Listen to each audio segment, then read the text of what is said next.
ladies and gentlemen, colleagues, friends, brothers, sisters, Assalamualaikum warahmatullahi wabarakatuh. A very good morning to you all. It is my great pleasure to welcome you this morning to the first plenary session of the NIN Gajah Mada International Conference on Economics and Business and the 6th Gajah Mada International Conference on Islamic Economics and Development, International Business Research, and Islamic Accounting and Finance. My name is Akbar, and I'll be chairing this session, which will run for about 1.5 hours up until 9:30 a.m. Ladies and gentlemen, the topic of this plenary session is economic recovery and resilience, and we will have two speakers in this session. Our first speaker is Professor Asad Zaman. Professor Zaman is currently serving as external advisor on the Monetary Policy Committee of the State Bank of Pakistan and as director of Ulumul Umran, which is Islamic Alternative to Social Science, on the Al-Nafi online education platform. Previously, he has served in many different positions, including teaching and professorship at economics department of highly ranked international universities like Columbia University, University of Pennsylvania, California Institute of Technology, and Johns Hopkins University, as well as Bilkent University, Turkey, and Lahore University of Management Sciences in Pakistan. Professor Zaman has more than 100 publications with more than 1,600 citations in top-ranked journals like Annals of Statistics, Journal of Econometrics, Econometric Theory, Journal of Labor Economics, etc., etc. He has published widely in Islamic economics and is a leading authority in this field. Professor Zaman's econometrics textbook, Statistical Foundation of Econometric Technique, is widely used as a reference in graduate econometrics course internationally. Professor Zaman received his BS in mathematics from the MIT, Master of Science in Statistics, and Ph.D. in Economics from Stanford University. Our second speaker is Dr. JaeBin. Dr. An is an assistant professor at the Graduate School of International Studies, Seoul National University. Previously, Dr. An has served in a number of positions, including an economist at the International Monetary Fund's Research Department. Dr. An has published many papers in top-level economic journals. Dr. An has a PhD, an MPhil, and an MA in economics, all from Columbia University, and then also MA in economics and BS in material science from Yonsei University. Bapak, Ibu, ladies and gentlemen, colleagues, friends, brothers and sisters, without further ado, I will please allow me to greet our first speaker, Professor Asad Zaman. Professor Asad Zaman, Assalamualaikum. Waalaikumsalam. Thank you. Thank you very much for being with us this morning. Okay. And if you are ready, Professor, yes. I will pass the forum to you, and you will have about 25 minutes to deliver your presentation, and then we will go to the second speakers. Okay, thank you very much. Let me not waste time. I think I'm going to share my screen.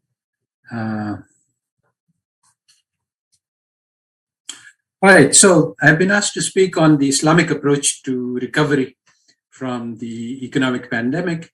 Now, this is a very difficult topic because the standard approach is to say that, okay, we assume that there is a capitalist framework, and then we find minor adjustments from here and there. But my contention is that the entire capitalist economic system is in diametric opposition to the Islamic economic system. So we need to change everything. We cannot make minor adjustments. So when you want to change everything, then you have to explain a lot of different things. And so 25 minutes is hardly going to be enough. But I will just provide some outlines of the basic issues involved in thinking about things from an Islamic perspective. So to begin with, it's useful to start with Karl Polanyi, The Great Transformation. He talks about how capitalism originated. And the basic idea in a few sentences is that in a market society, everything is for sale.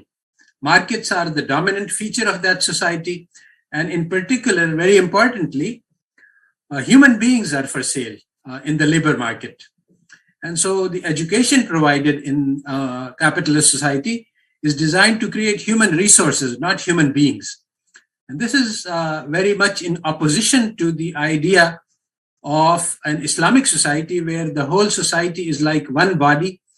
And if any part feels pain, then the whole things feel pain. So, and we are all one family, brothers and sisters. So it's not possible to buy and sell your brother. And so the organization of markets in an Islamic society is radically different from the capitalist society. So you must, because we need to start from fundamental issues, so we must start with the very first questions. And what are the very first questions? These are questions of identity. Who am I? What is the purpose of my life? What are the larger goals? What is worth living for and what is worth dying for? And very important when it comes to constructing any system, economic, political, social, the issue of what is the balance between my duty to myself as an individual and my duty to society as a whole. So am I going to be pro-social? Am I going to sacrifice my self-interest for the sake of society? Or am I going to take advantage of my benefit even if it harms society? So these are the basic issues to which we need to have answers. So the capitalist society answers all of these questions in a way which is diametrically opposed to the answers given by economics. So on the Islamic issue, we were all created by God, and this universe, this life is a test, and basically all of the attractions of this world, the pleasures, these are distractions which are designed to test whether or not we can recognize Allah Ta'ala. And life and death has been created as a test to see which one does the best deed. So our goal in life is not to maximize the utility from consumption, it is to do the best deeds. So what are these best deeds? Well, basically, we are tested on our recognition, on our remembrance, on our love of Allah Ta'ala. And there are three stages of spiritual progress. There is nafs ammara, nafs lawwama, and nafs mutma'inna. And basically, nafs ammara is almost exactly the same as the homo economicus of economic theory. Do everything according to your desire. But when we start denying our desires and working on doing things according to the desire of Allah, then we make spiritual progress. There is a whole article which is referenced on this slide. And basically the issue is how can we use economics, that is our material actions, to achieve spiritual growth. That is the goal in an Islamic society, that instead of buying and selling for personal pleasure, we buy and sell in order to achieve closeness to Allah Ta'ala. So what are the best of deeds? That's the purpose of our creation. And among them is to serve the creation of Allah Ta'ala for the love of Allah. As the Prophet, Holy Prophet Sallallahu Alaihi Wasallam said, that all creation is the family of God, and Allah Ta'ala loves most those who are the kindest to His family. And the Quran says that they feed for the love of Allah, the poor and the orphan and the captive.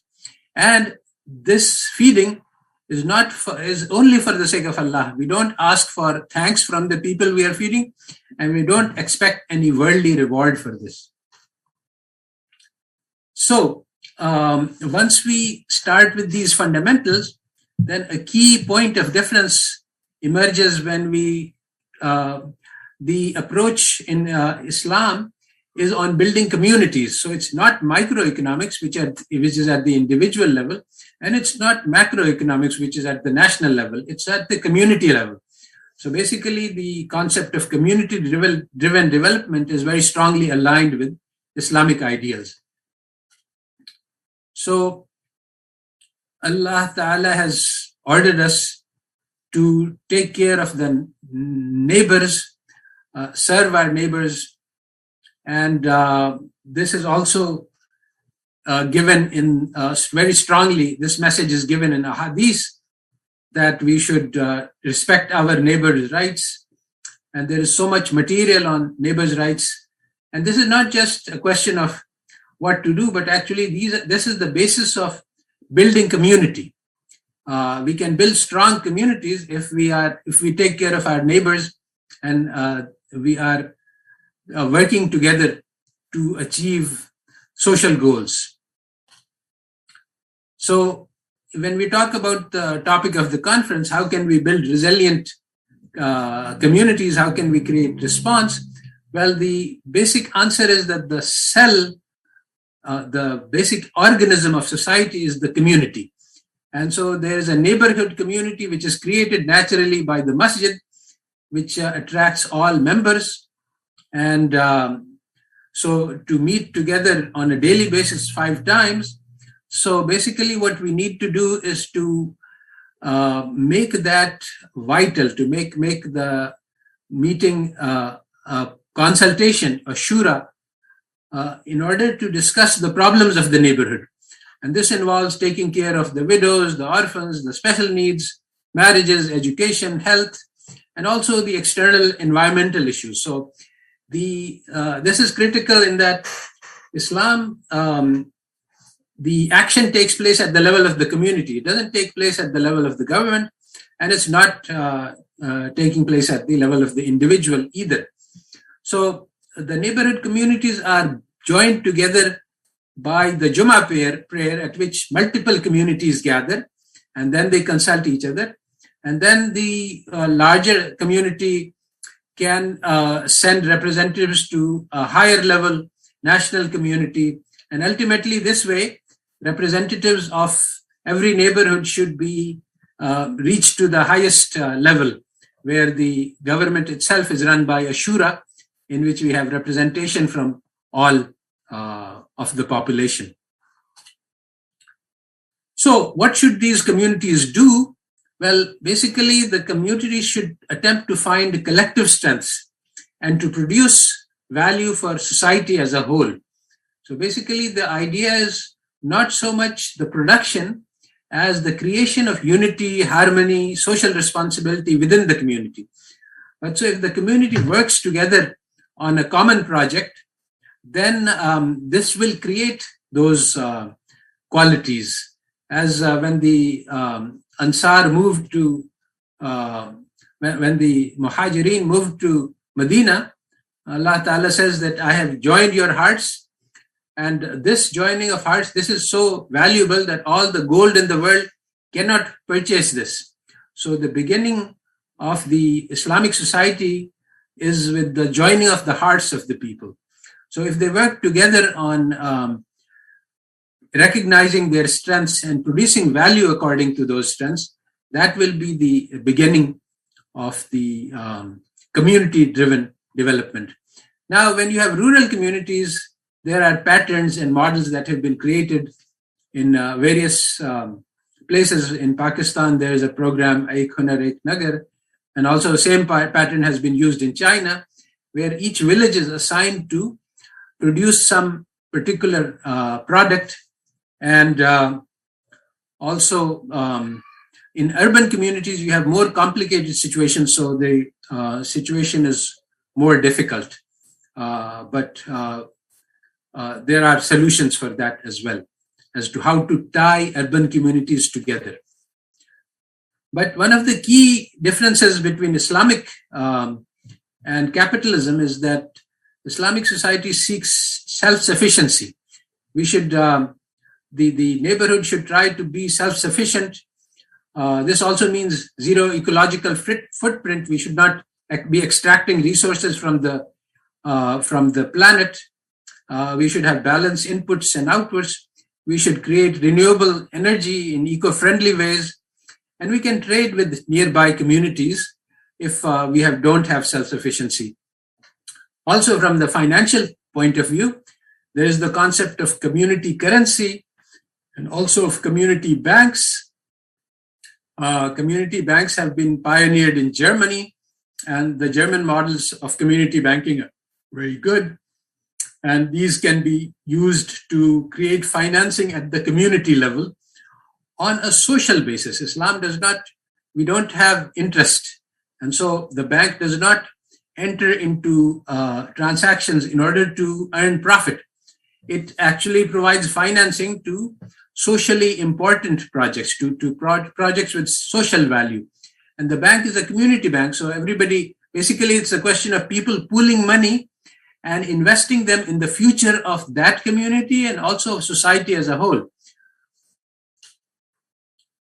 So one of the keys to understanding the difference between capitalism and Islam is that in capitalism, markets dominate society, and in Islam, the reverse is true. The society dominates the market. So all market transactions are done for social value, not for personal profits. So basically what we need to do today, because we have been trained to be part and members of a capitalist society. So our ways of thinking are in terms of making money, making profits for the firm to make maximize profits, for the consumer to maximize utility. All of these things have to be thrown away. And instead, we have to change the goal of life.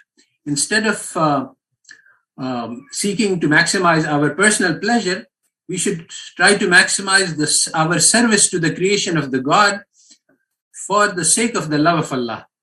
So society is built on conception of unity in purpose. We are all one body, social harmony. Everyone is my brother and sister, and social responsibility. All the children in the society are my children. So if anyone in the society is hungry, it's my responsibility to make sure that this does not happen. One of the important implications is that firms are going to be service maximizing, not profit maximizing. And there's a big difference between these two. And similarly, individuals are going to seek to look after their brothers and sisters before they look after their own personal needs.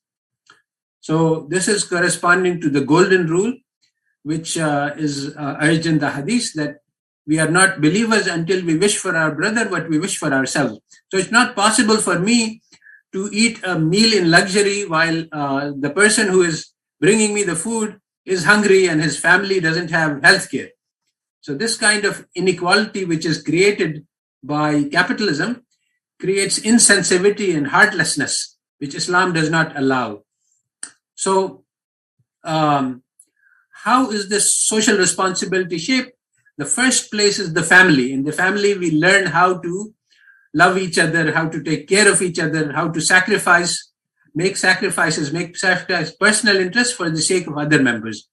Then we have the larger family, the kinfolks. Then we have social communities and neighborhoods. And basically the key behavioral difference between economics, which teaches that, you maximize your personal utility and you don't care what happens to others. In Islam, we try to serve society and we don't care about our own personal level of luxury. And so the operational aspect is how to create tarbiyah, how to create this shape of conduct, how to create these social norms. So I'm just going to give a simple example. And that is the service-based grocery stores, which are, you see, if you are living in a neighborhood, there are a few grocery stores. Now, today we operate on the basis of profit. So we go to the grocery store and we see if it is convenient for us. And if the prices are low, then we buy. Otherwise, we go to a different place where we can get things cheaper, or even if we suffer more inconvenience. But if we think of the community as one, then those grocers are part of our community. So then we will negotiate with them that, all right, your job is to provide all the food goods to us, and our job is to make sure that you can do this. So we will ask them what their costs are and how much margin they need in order to be able to function, in order to have they also have families, they have their needs, they have their costs. So they should be able to cover their costs and live a comfortable life. So in order to provide this service, so this is a very different way of thinking about the relationship between the stores and the consumers. So this is just an example of how a cooperative society works. The market is embedded within the society, not that the society is embedded within the market. So within a neighborhood, if we have shops, these shops will be generating employment. There will be some skills required in terms of the buyers. And so we will ask them to provide these skills and training and employment to members of the community who need them. So this is a very different model from the capitalist model. Similarly, another methodology in Islam was the medical guild. So all of the doctors are together, but instead of trying to maximize their profit, what they're trying to do, their job is to make sure that everyone in the population receives medical service. And so they do not collect fees for their medical service because the poor person cannot pay a fee. Rather, the society as a whole understands that these doctors need to be some money to cover their costs and to take care of their living expenses and to have a comfortable life. Islam does not ask us to become saints and Sufis without any material means. Islam says you can enjoy comfortable life. So we want to make sure that everybody can enjoy a comfortable life. And so the society will charge every member according to their ability to pay money to pay as a collective amount to the doctors. And the doctors will in turn make sure that everybody in the society has access to medical service. And this model was actually in use in Islamic society for 1,000 years. There was no question of a person having to pay for a health care or having to pay tuition to get education. This is not the methodology in an Islamic society, because the person with the skill and the expertise has the responsibility to utilize it for the benefit of the people. So similarly, the educational policy in Islamic societies was such that every child has equal opportunity to get the best possible education. So it's all depend on their talent and interest and capability. It doesn't depend on whether a child has money or not. So in capitalism, there are three markets which characterize it. One is the market for labor. We have already discussed this. There's a market for land, and then there's the money market. All three markets are shaped very differently in Islamic societies. First thing we have to do is reconceptualize labor. It is since Quran teaches us that if you save a life, it's as if you have saved the entire humanity. This means that every human being is infinitely precious. We can't buy or sell human lives. So there cannot be a labor market where we buy people and we sell people. So how can we produce goods without a labor market? Well, in this case, the firm has to be reconceptualized. All members of the firm itself, the purpose of it is to serve society.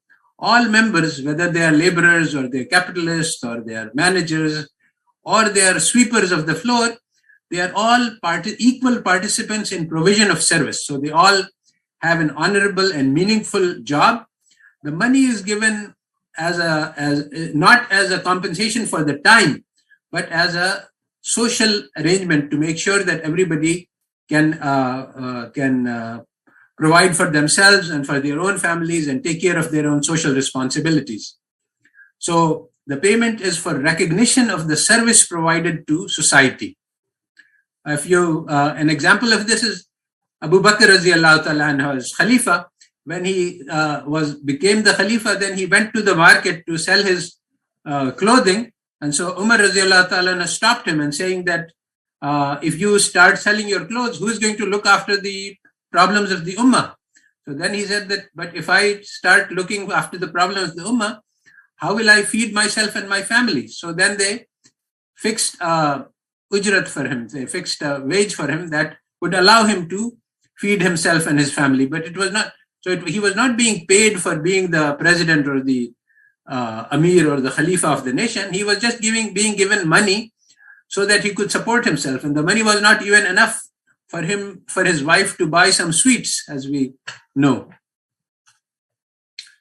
Similarly, capitalism makes the market for land, but this makes for the climate catastrophe today is due to the market for land. Actually, land is a mana from God. Nobody has absolute ownership. We cannot do with it what we want. We have stewardship of the land.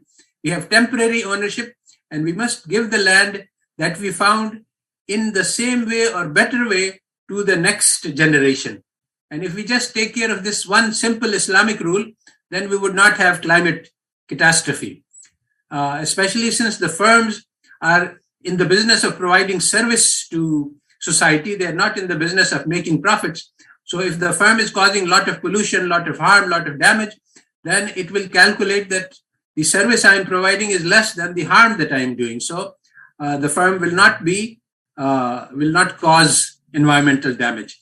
So when we do production in an Islamic firm, we have to look at end to end. Whereas the capitalist firm says that once you have made the sale, what happens next doesn't matter. If I sell something which is very poisonous, like batteries, and once I make the sale, I am done. The fact that this battery will be thrown and this will cause environmental damage is not my concern. But this cannot be done by an Islamic firm. It has to look at the entire product cycle. What will happen after the battery is used, because that also will be counted as part of my responsibility. So we have to do end-to-end production. There is the concept today of the donut economy, where everything is recycled and the waste from one production process enters as an input to the second input process. So there is no waste overall. And this kind of eco-friendly production process is necessary in Islam. The market for money is a very special situation where debt cannot be marketed. This is the basis of Western finance. And so if you have a debt, you cannot sell it, you cannot buy it. There's no interest. When you have market for land, real estate, agriculture, housing, this requires specialized treatment in separate categories because of the amana feature of land. And so this cannot be done in the way that it is being handled in the West. All investment must be done on a musharaka basis because we are motivated by service, not by profits. Money itself is a trust. It is a social obligation. And this has deep implications, but we don't have time to explore here. So, but if we come to economics, unlike the Western bank where one bank provides a loan and then what you do with it is up to you, an Islamic bank must be a real bank. It must go into real services. So one example is the Bank Haji, in which money is collected to provide the service of Hajj to the people who participate. Similarly, we can have housing banks which help people to buy housing. These banks will also will own a pool of housing, and they will provide residential services to those people who cannot afford housing at the same time. So basically, the bank must provide some service. So instead of giving a loan for an automobile, we can have banks which provide transport services. So they will have autobuses and they will have ride sharing. They will be able to sell automobiles. But these are still, you have models for these, but there are some special features which an Islamic society would have. One of them is a skill loan given any person. One of the goals of an Islamic society is to make sure that every single person has a productive job. So any person who wants to learn some skill in order to get, in order to be a productive member of society, the society is responsible to provide him a loan at Qarz Hasana so that he can acquire the skill and be productive. And similarly, every child that is born has the right to get all the money that he needs for his education, health, basic needs until he grows up to become a productive member of society. And currently, Islamic banks have the capability of creating these loans, but the concept is not there because we are borrowing everything from the West. So I think we are coming to the end of the talk. Basically, crisis is a feature of capitalism. It cannot be eliminated. So instead of, there have been 300 financial crises over the past 30 years counted by IMF. And there are many reasons, I cannot explain them here. So instead of every time a crisis happens, we put some bandage on, we go on until the next crisis, we have to change the system itself. Today, the planetary resources are more than enough to provide for all of humanity.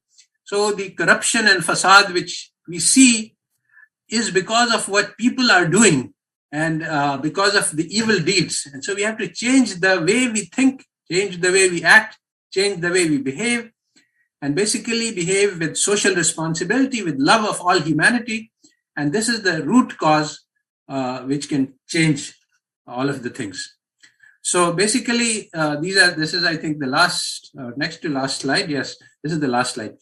So we have to reconceptualize our society as one body. If any part hurts, then the whole body is hurt. The Islam has the concept of farz-e kifaya. It is the collective responsibility of all of us to ensure that the needs of everyone is met. All the children in the society are our children. And just like I will be in pain if my child cannot find food, so I should be in pain if any child in the whole society cannot find food. And so these are just grand ideas until you find ways to implement them.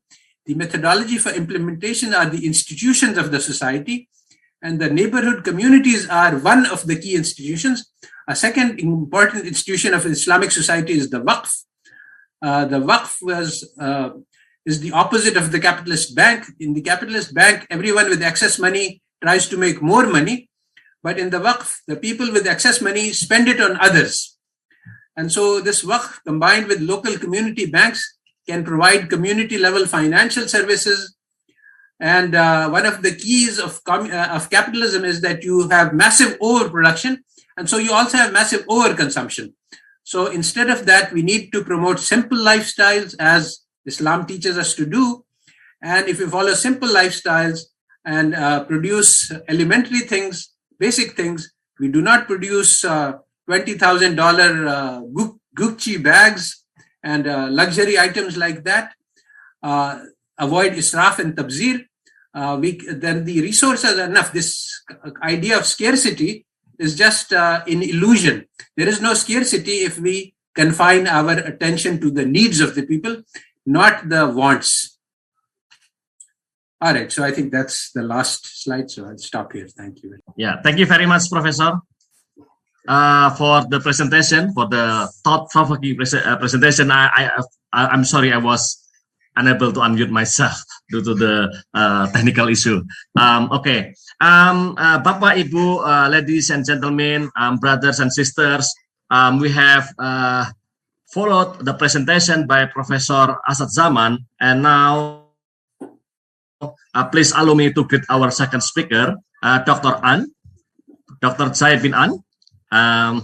Good morning.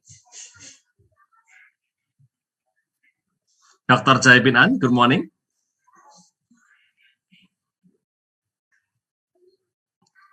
He was here, I think. Dr. JaeBin An. Hi, good morning. So I wasn't able to unmute myself. Sorry about that. Oh, so the same thing happens. The same, yes. Yeah, apologize for that. Okay, good morning, Dr. An. Good morning, everyone. Thank you very much for being with us this morning. And you will have about 25 minutes to present your presentation. And then after that, we will have a question and answer session together with Professor Zaman. I think I will pass the forum to you. Can you please give me a co-host role so that I can share my slides? Sure, yeah. Please, the committee. All right, good. Good morning, everyone. Thank you very much for being here for my talk today. And I am very honored to have a chance to give a talk in this conference today. And I'd like to thank to the conference organizers for having me today. Okay, so today I'm going to talk about the perspectives on economic recovery and resilience after COVID-19. And still COVID-19 pandemic crisis ongoing. But economic recovery is also ongoing at the same time. And now the big question that we may ask at this moment is whether this economic recovery could be fully evolved into a stronger economic growth after the COVID-19 crisis. And I'd like to give you some of my personal perspectives on these issues. Okay, this is JaeBin from Seoul National University in Korea. And good. So as many of you would agree, COVID-19 pandemic crisis changed everything in our life in the world. And the way we meet in this conference, actually, it is also, totally changed. Before the COVID-19, 2 years ago, we could have met together physically in person, and I could fly to the Jakarta or Indonesia for 7 hours, and then we can meet together and we can enjoy the chat during the conference. But now we have to meet online, which is also convenient, right? So we can save times. So there are some good things and bad things that have been changed after the COVID-19. And economic policy issue is also the same. It's not an exception. It has changed totally.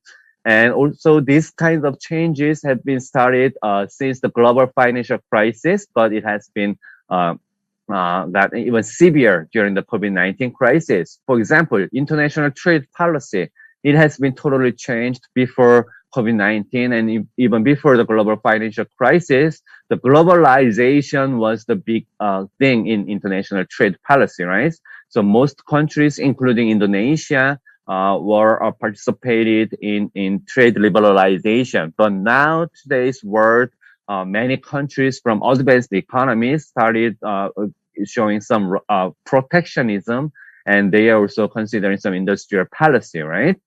And also monetary policy wise, now we are living in an ultra low interest rate, and there are unconventional monetary policies conducted by central banks in advanced economies because interest rate is already very close to zero, right? And fiscal policy wise, now to fight against the COVID-19 crisis, many governments injected massive amount of these fiscal spendings, which resulted in soaring government debt. And also in terms of the fiscal policy itself, now countries are trying universal cash transfer, which wasn't very popular in pre-COVID-19 crisis. So now there are so many things have been changed. Now we are living in a very different world in terms of international economic policy. But today, what I'm going to highlight today is that there's one thing that won't be changed, which is the simple fact that there's no free lunch. Okay, if the government have injected massive amount of fiscal policy by accumulating the government debt, then soon there will be a time for paying back this debt, and this kind of policy will be costly. That is the message that I'm going to give you today. All right. So let's begin with looking at overall economic development during the COVID-19 and last year and this year.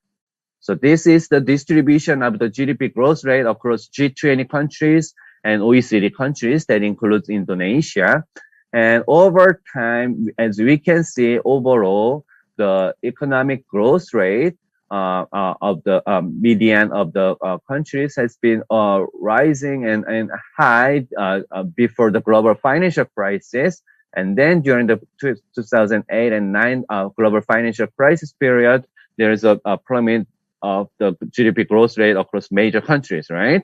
And then there is a quick rebound, and then a little bit sluggish economic growth, and then we met COVID-19. So last year, there was a big drop of the GDP growth rate of major economies. And then what is more surprising here is that this year, 2021, the IMF project that most of the countries' growth rate will rebound very quickly. Okay, so that's what we know today. And as we can see from the overall share price index of the same group of countries, global financial crisis made the stock price of the major countries to drop, but it rebounded and it was a sluggish recoveries. And then what was different in COVID-19 crisis from the global financial crisis was that there was no significant drop of the share price index last year, and actually it is showing to grow even faster in this year, right? So based on the share price perspectives and also projected economic growth, now we kind of agree that although there was a bigger adverse effect from the GDP perspectives than the during the COVID-19 compared to the global financial crisis, there is a faster recovery afterward, right? So that's what we expect today. Now, the question is whether this faster economic recovery can be sustained and whether we can have a strong economic growth afterward next year and the following years, or whether it will be just a temporary rebound and then we should experience a little bit weaker growth afterward. That's one of the biggest questions that we have right now. And some people think that yes, there will be a sustained strong economic growth afterward because of the changes in this technology and the development of vaccinations.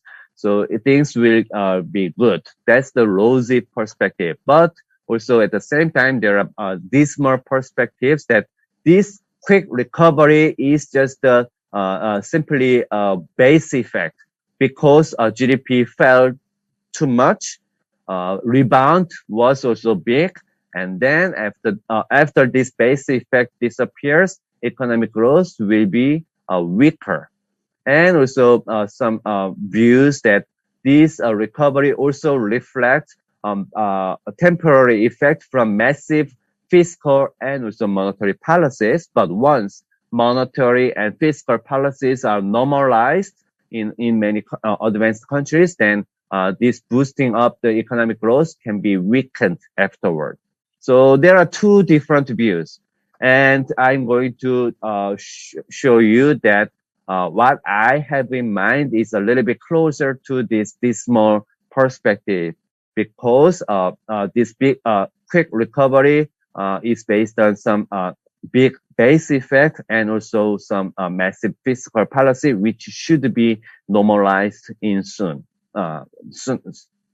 in the near future. Okay, so that's what I'm going to tell you today. So again, let me show you this to confirm that this year's positive growth is reflecting the base effect from last year's GDP drops. So as you can see from here, this is the last year's GDP growth across countries, and this is this year's projected economic growth rate. And there is a strong negative relationship, meaning that those countries that experienced a bigger drop in GDP growth are the ones who are supposed to grow faster this year. And those countries, including Indonesia and Korea, who were lucky enough to not to experience biggest drops in GDP growth, they are the ones who are supposed to grow less quickly than other countries. Okay, so this negative relationship between last year's GDP growth and this year's GDP growth strongly confirm that there is a base effect.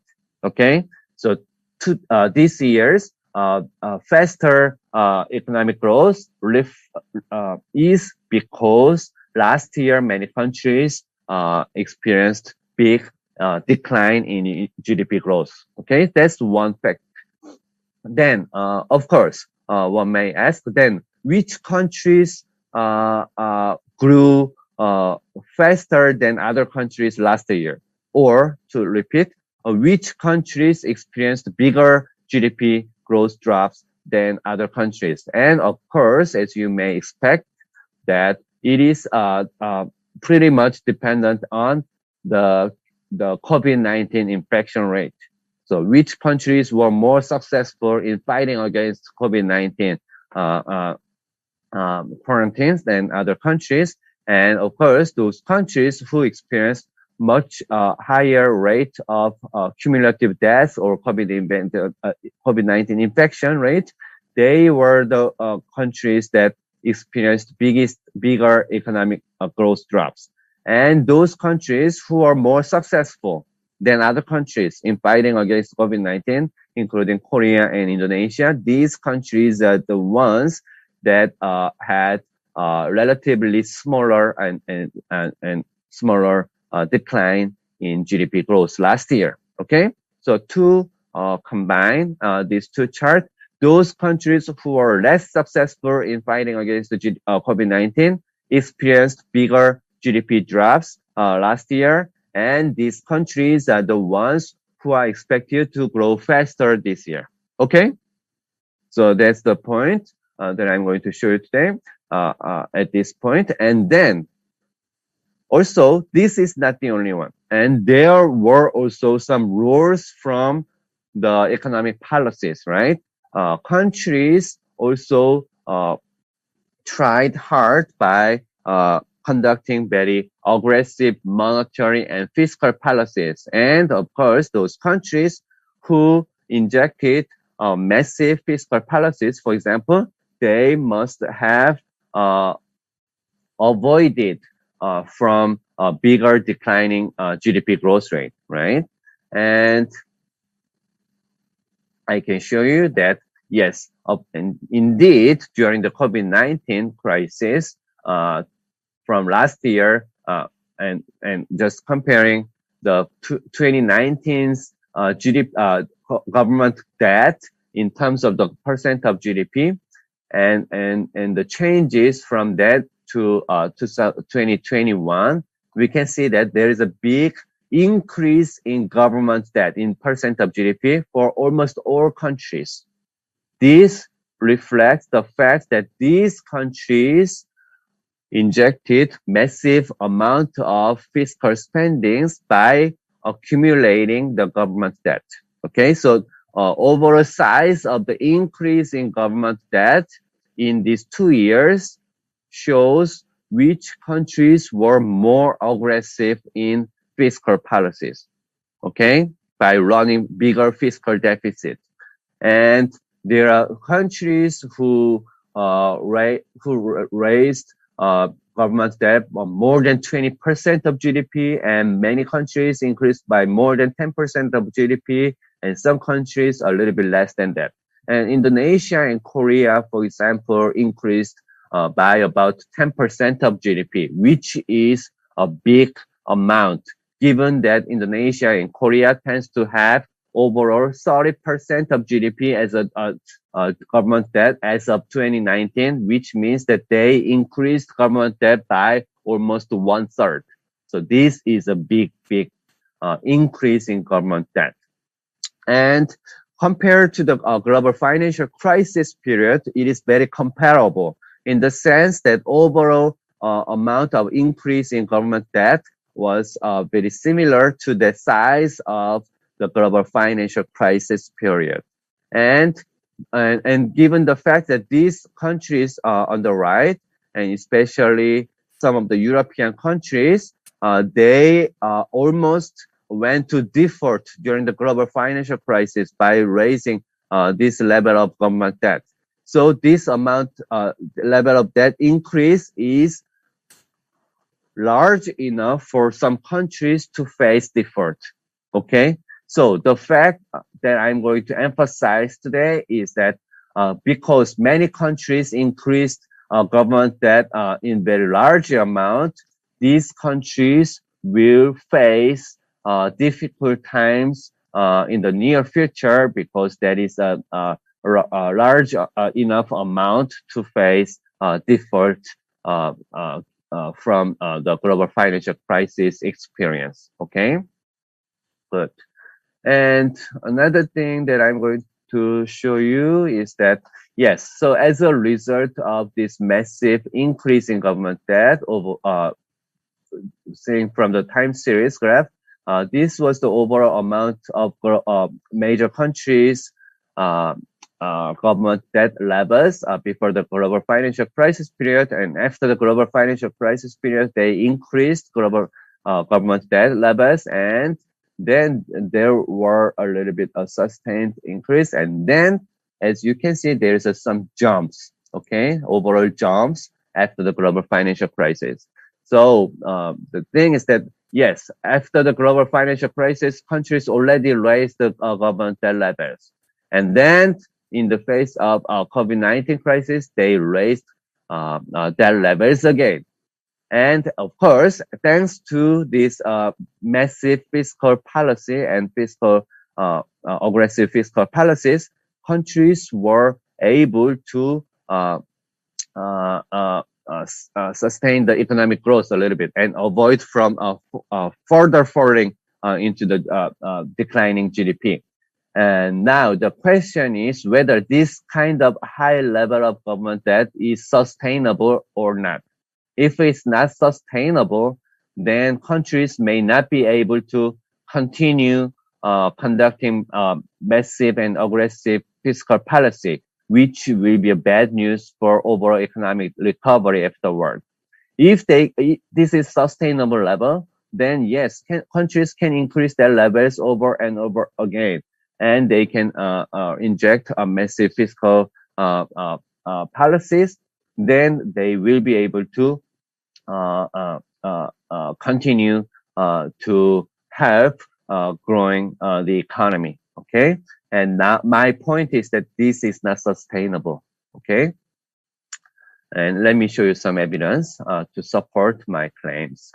So, which countries raised government debt more than other countries? One may expect that those countries who were in more serious conditions due to COVID-19, due to some unsuccessful COVID-19 policies, then they will be the ones who raised government debt more because they had to inject more fiscal spendings. But that is not the case. There is almost zero correlation between increasing government debt levels during the period and cumulative death rate per 10,000 persons. So these are the countries who are less successful in fighting against COVID-19, and these are the countries who are more successful. And there is almost no difference in terms of the increase in general government debt levels.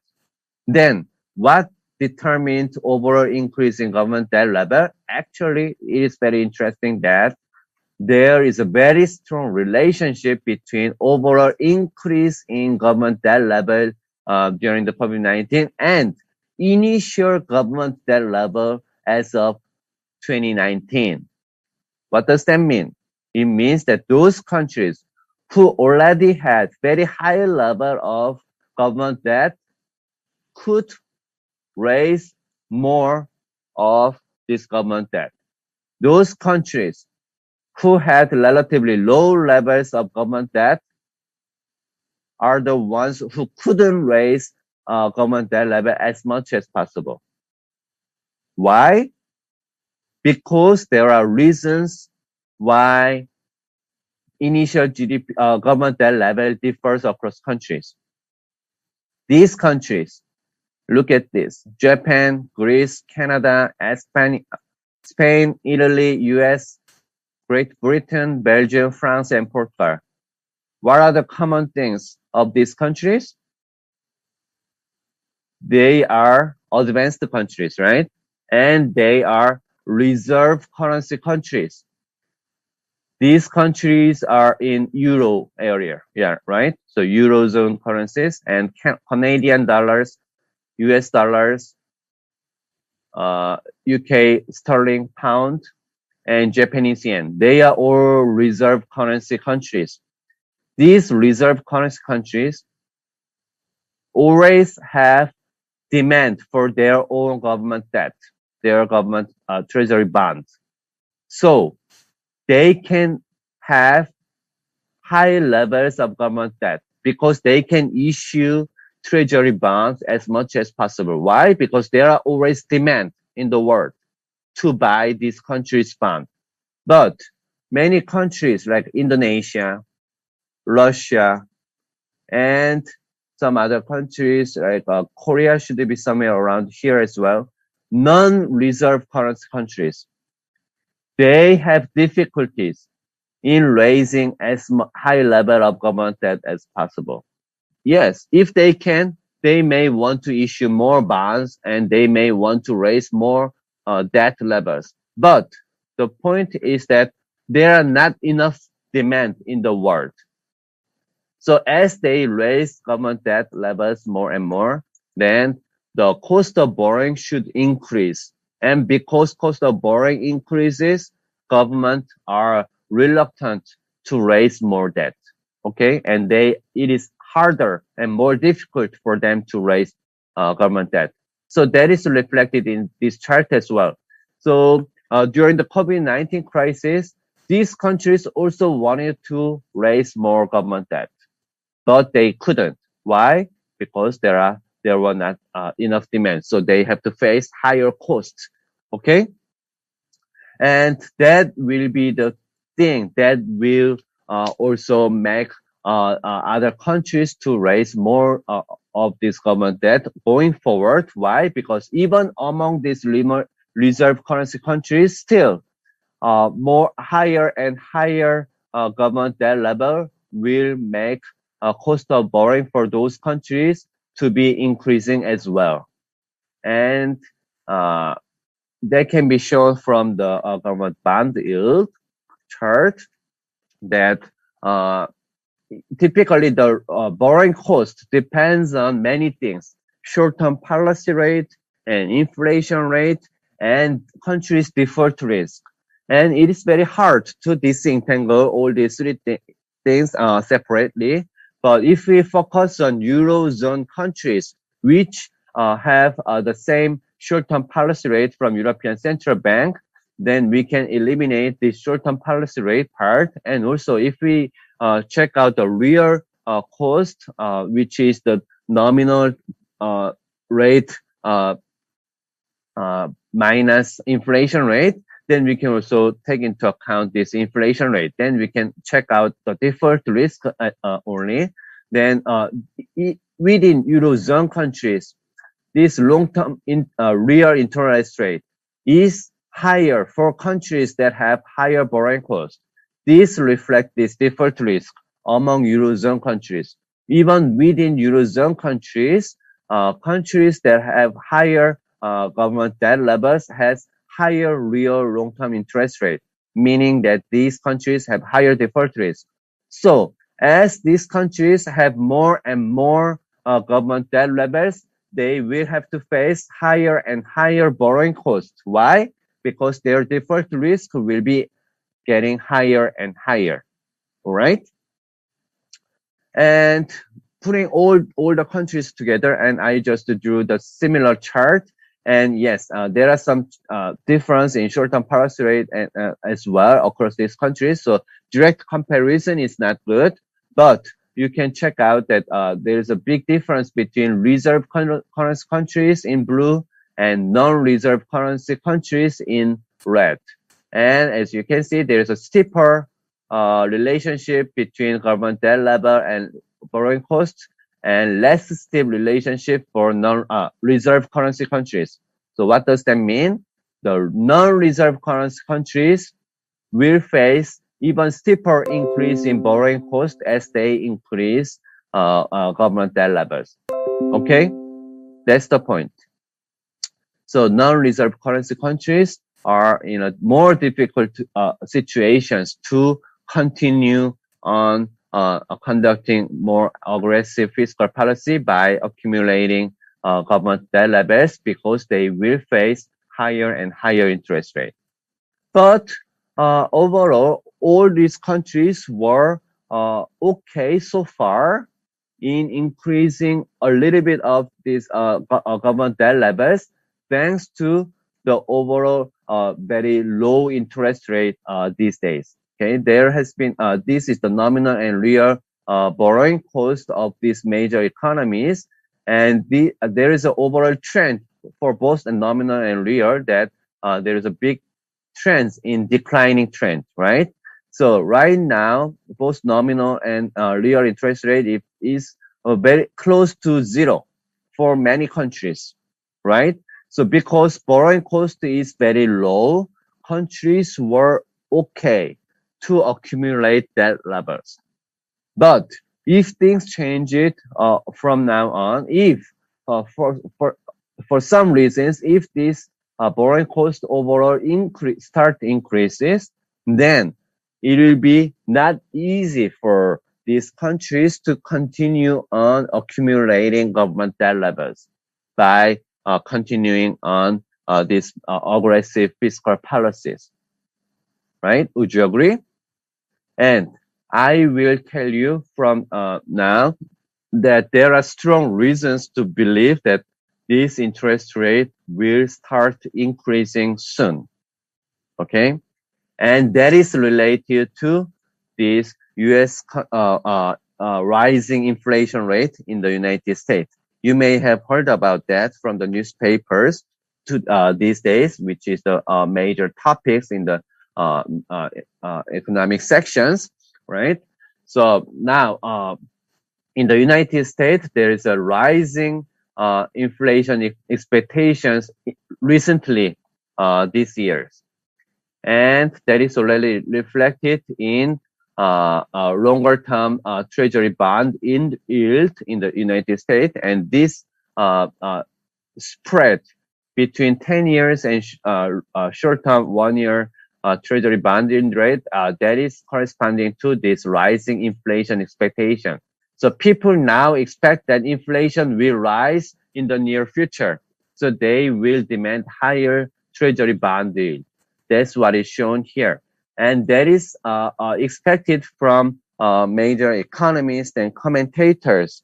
And they thought so because the massive monetary policy and fiscal policy was too big, too much in the United States.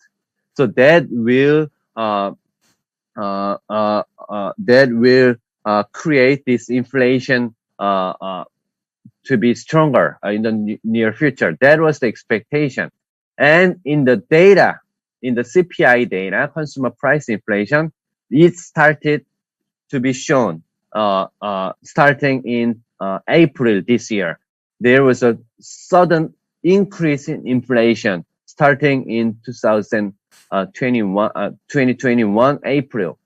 And of course, yes, that is partly fueled by these global commodity prices, both oil price and non-oil prices as well. So there was a big increase in oil price and non-oil prices in the global commodity market, reflecting increasing and strengthening global economic demand. And as a result of that, US inflation also started rising. But given the fact that this global oil price increase has been a little bit started slowing down recently in last couple of months, and also US inflation rate itself has started slowing down a little bit now in 2021 August. So it is unlikely to continue for long. Probably this high inflation rate will stay around there instead of rising over time. Okay, so it will stay over there. But still, it is a strong signal enough to give warning signs to the US Federal Reserve Board.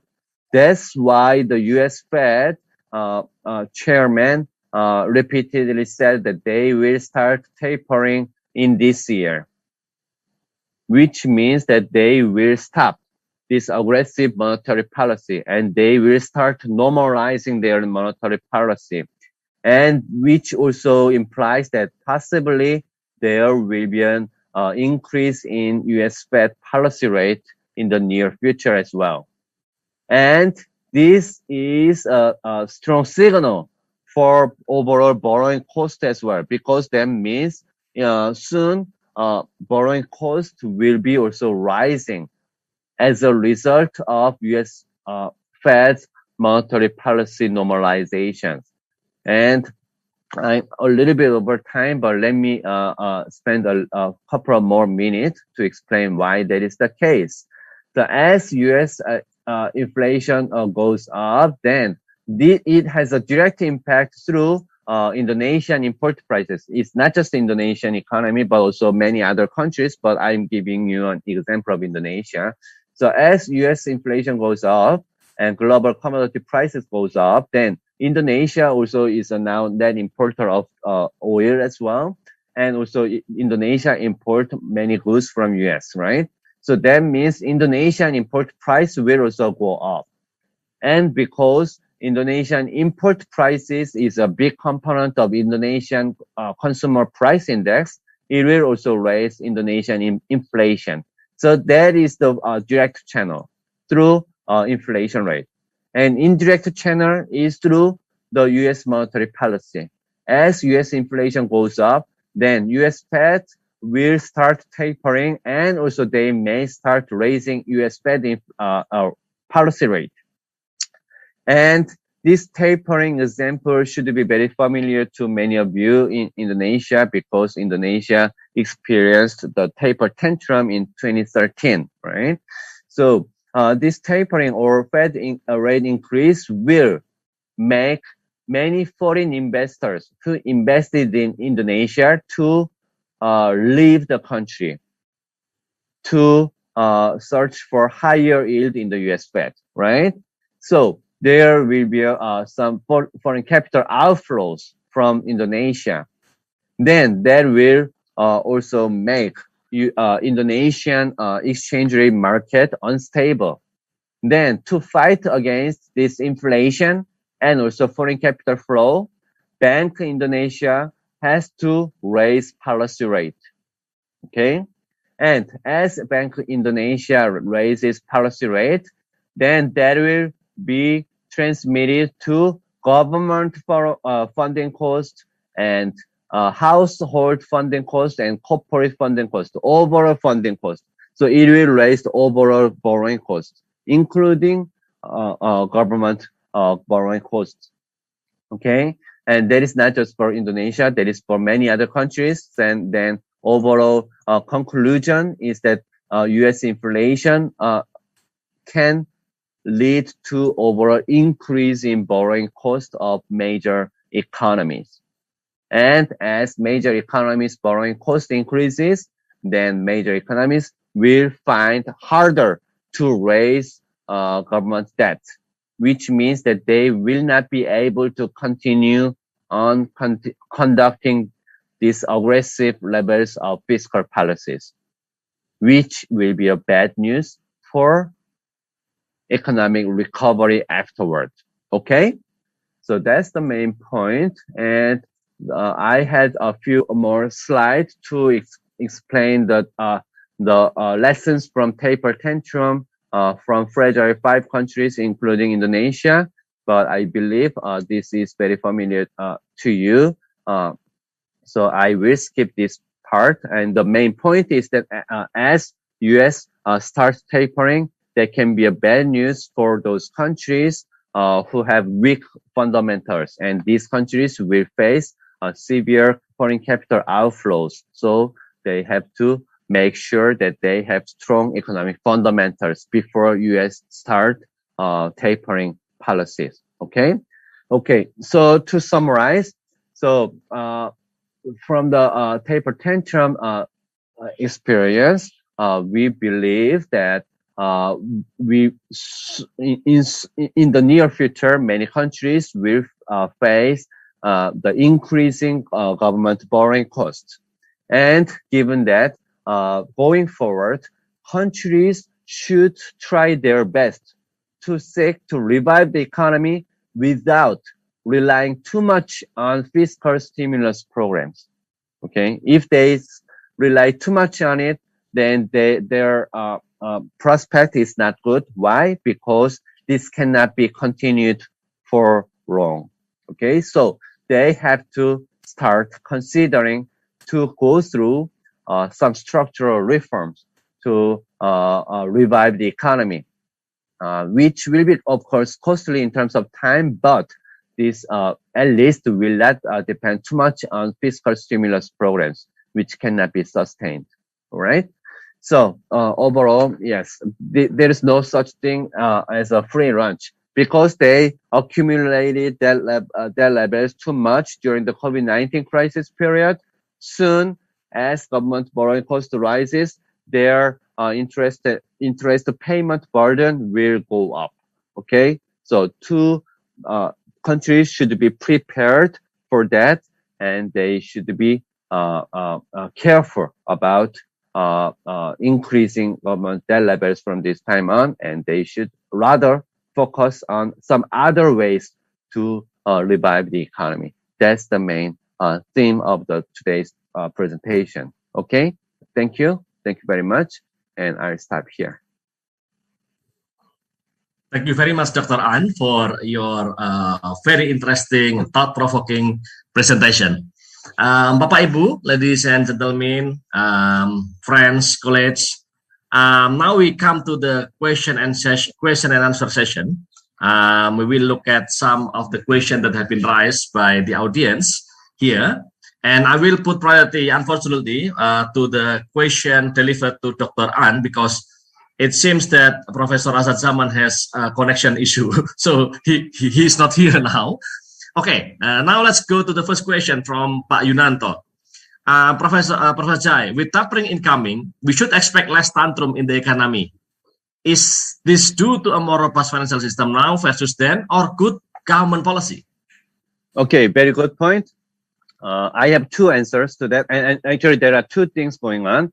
And right now, unlike 7 or 8 years ago, 2013, when the taper tantrum first started, this time we are expecting, as Yunanto pointed out, we are expecting less tantrum in the global economy.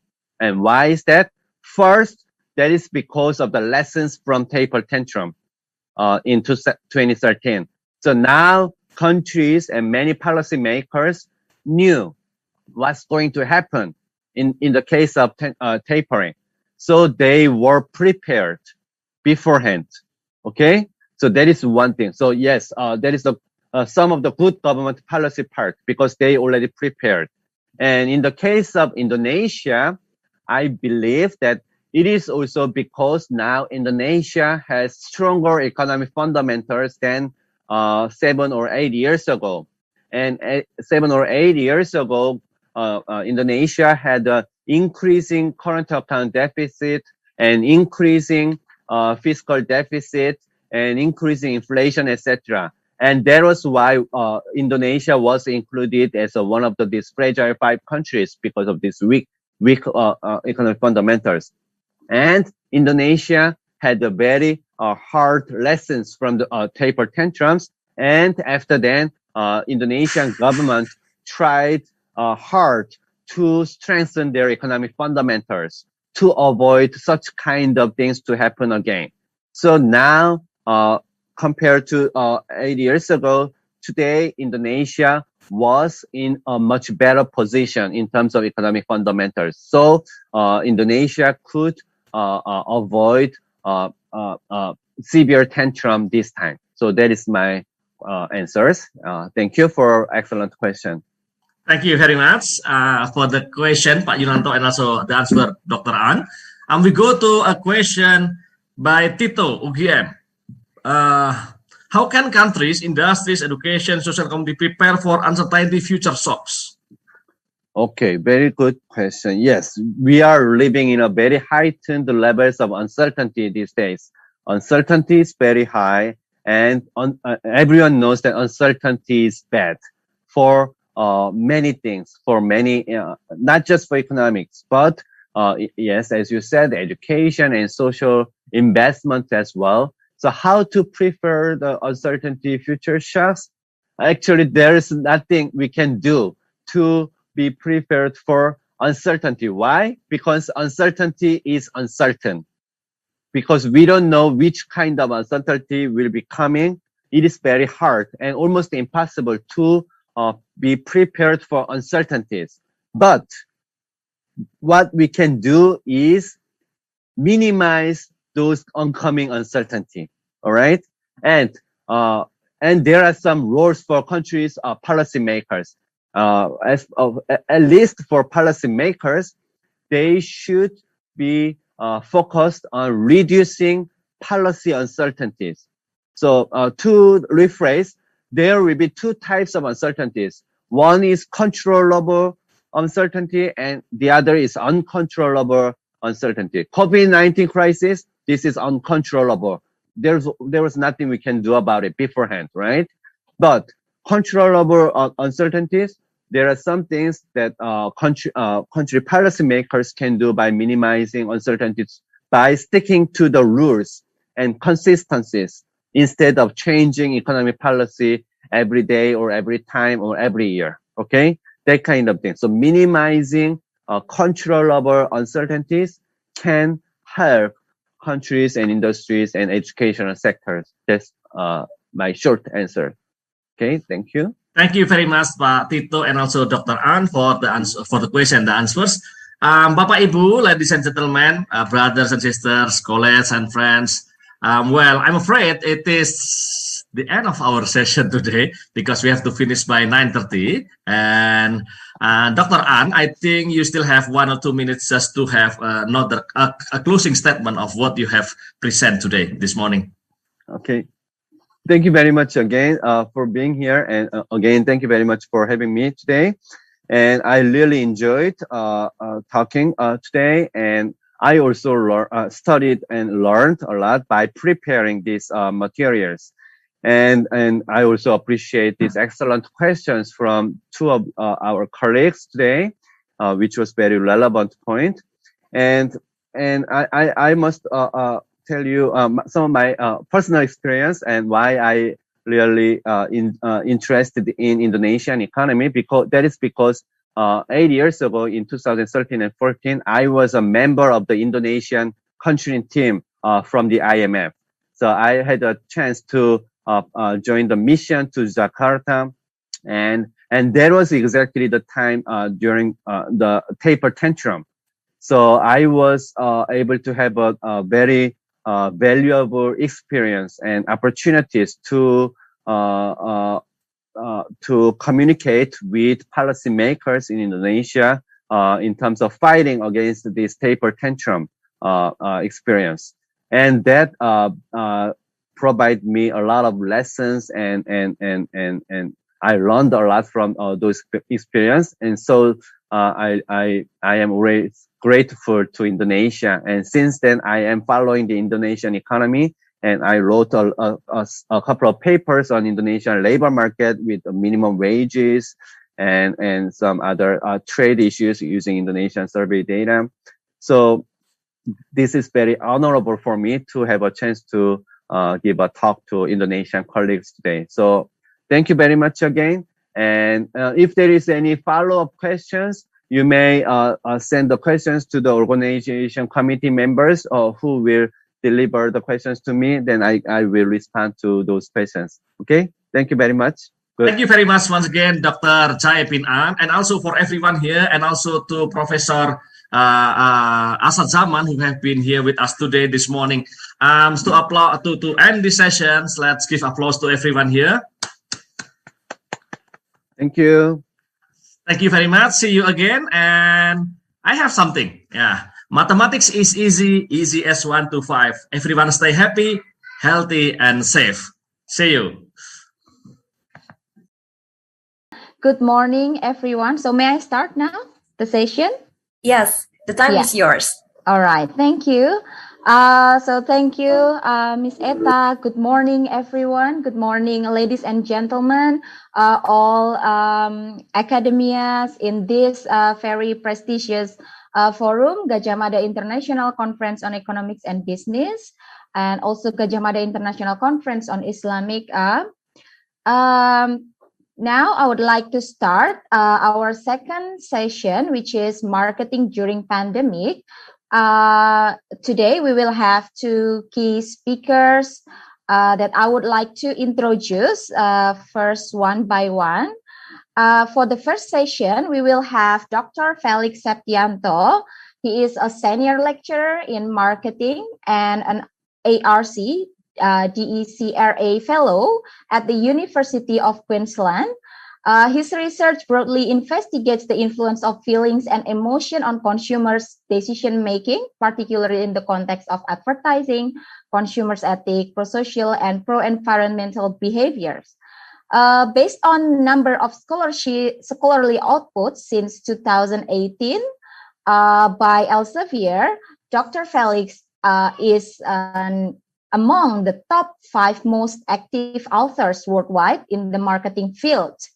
It's not surprising. Up to now, he has written more than 100 papers, which is 60 has been published in various reputable marketing journals. Okay, Dr. Felix today would like to present about the marketing during pandemics.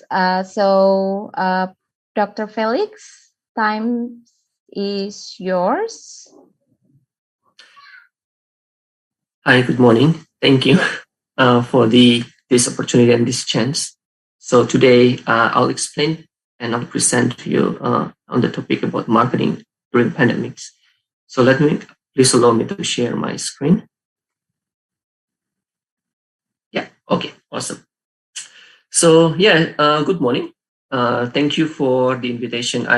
I'm really humbled to have the opportunity to present to this conference.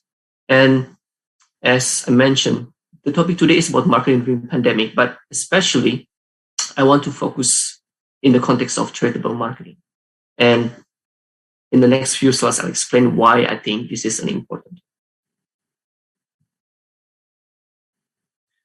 Right, so I will present this presentation by addressing 3 research questions. And I guess these 3 research questions are important because I will kind of going to structure the content of the presentation based on these 3 research questions.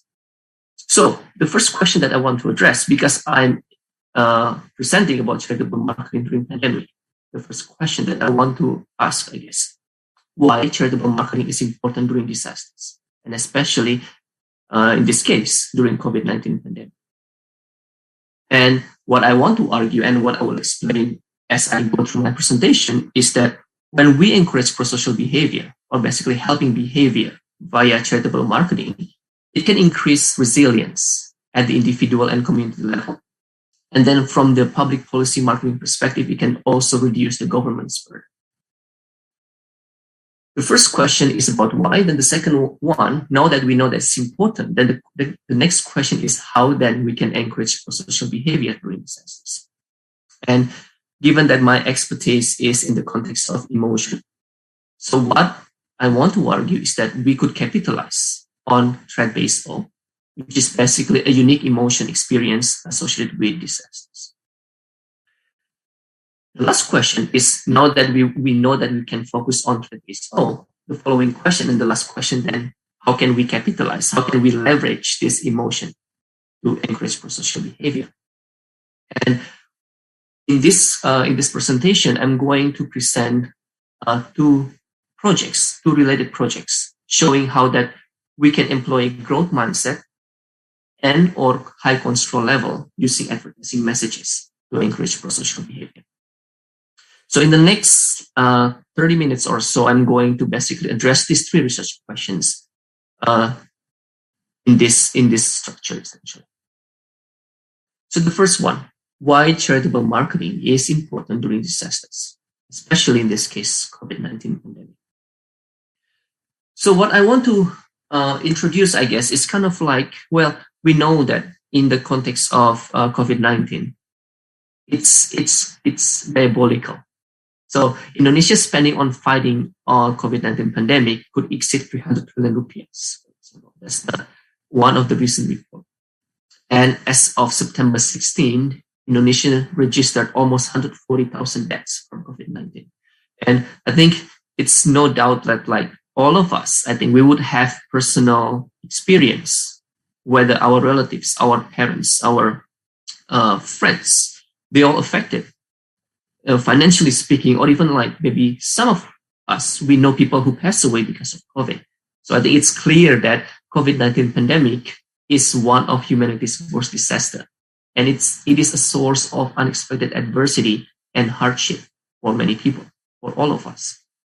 And from research in psychology, we know that resilience can help us to get through and overcome hardship. But then the problem is resilience is not something that we are born with. It is built over time. So the question that we need to answer then, how can we develop resilience when we experience such disaster in this situation, essentially? And what I want to argue is sociality or helping behavior can help us to build our resilience, can help us build our resilience. So at the individual level, when we are able to help other people, when we're encouraged to help other people, that kind of prosociality, it helps us to see a positive outlook about a negative situation. It makes us be more hopeful. When we see a video about people helping each other during the situation, we feel hopeful of the situation, right? And then it also helps us to regulate our negative emotions. That's at the individual level. At the community level, prosociality can also build social support, because when we see people each other helping each other, when we help other people, it builds social support. It makes us feel stronger as a whole, and then it helps us as a community to be also resilient and overcome hardship. So essentially, the idea that I want to propose is that when we encourage prosocial behavior at the individual level and at the community level, we can be more resilient. And then that's why it can help us during this pandemic. And from the public policy perspective, encouraging prosocial behavior is also important, because it can help the government to reduce the burden, because we know that like there's a lot of disasters, and then most the burden, the financial burden, most of it will be borne by the government. The government needs to pay for most of the disaster recovery efforts. But if we can encourage each other to help, it can also reduce the government's burden. Okay. So now that we know that we need to encourage prosocial behavior because it can increase resilience during this pandemic or during disasters, the next question is how can we encourage prosocial behavior during disasters? And given that my expertise is in the context of emotion, I want to first of all examine emotion. So maybe many of you would know Inside Out. It's kind of like I would say a really nice animation movie about how much our emotions actually in control of our everyday behavior, right? But not only from the movie, actually, in the academic literature, there is for the past 2 or 3 decades, it has been established that emotions have significant influence on our decision making. And then in the context of marketing and advertising, we can also see every day how much marketers and advertisers use emotional appeals in their campaigns. So from this, we can see that emotion is an important approach that we can examine if we want to encourage prosocial behavior. So the next question that we want to address, I guess, if we know that emotion is important, what kind of emotion is unique in the context of prosocial behavior? And what I want to pinpoint in this presentation, especially, is the emotion of threat-based awe. So until now, most research in academia, they have considered awe as a positive emotion. It's a positive emotional state that makes us feel good, right? But actually, it's more complex than that. And I have a few examples. When we talk about religion, for example, when we think of the concept of God, it's not just positive emotion. There is a sense of respect. There is a sense of fear in the presence of God, right? When we feel awe. So awe is not just positive emotion. It's not just a pleasant or positive emotional state. And another example that I like actually is from Harry Potter. So this is a quote from Ollivanders, one of the characters, when they describe the primary antagonist or enemy of Harry Potter.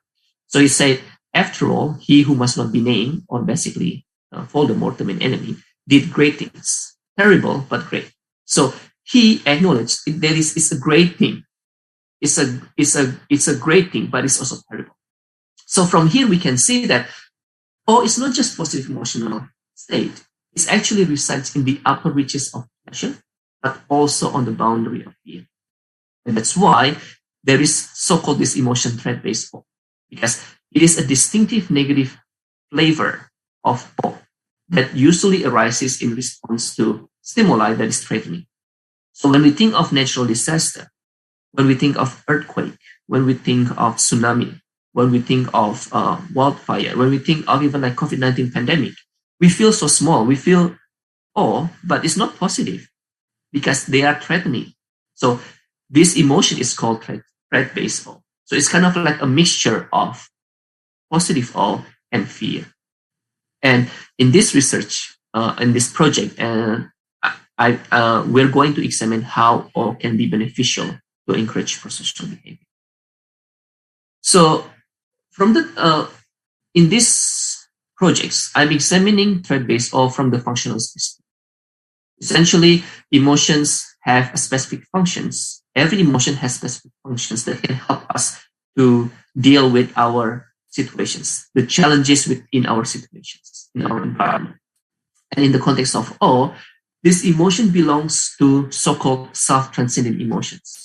So in self-transcendent emotions, this emotion help us not to just focus on ourselves, but also for other people.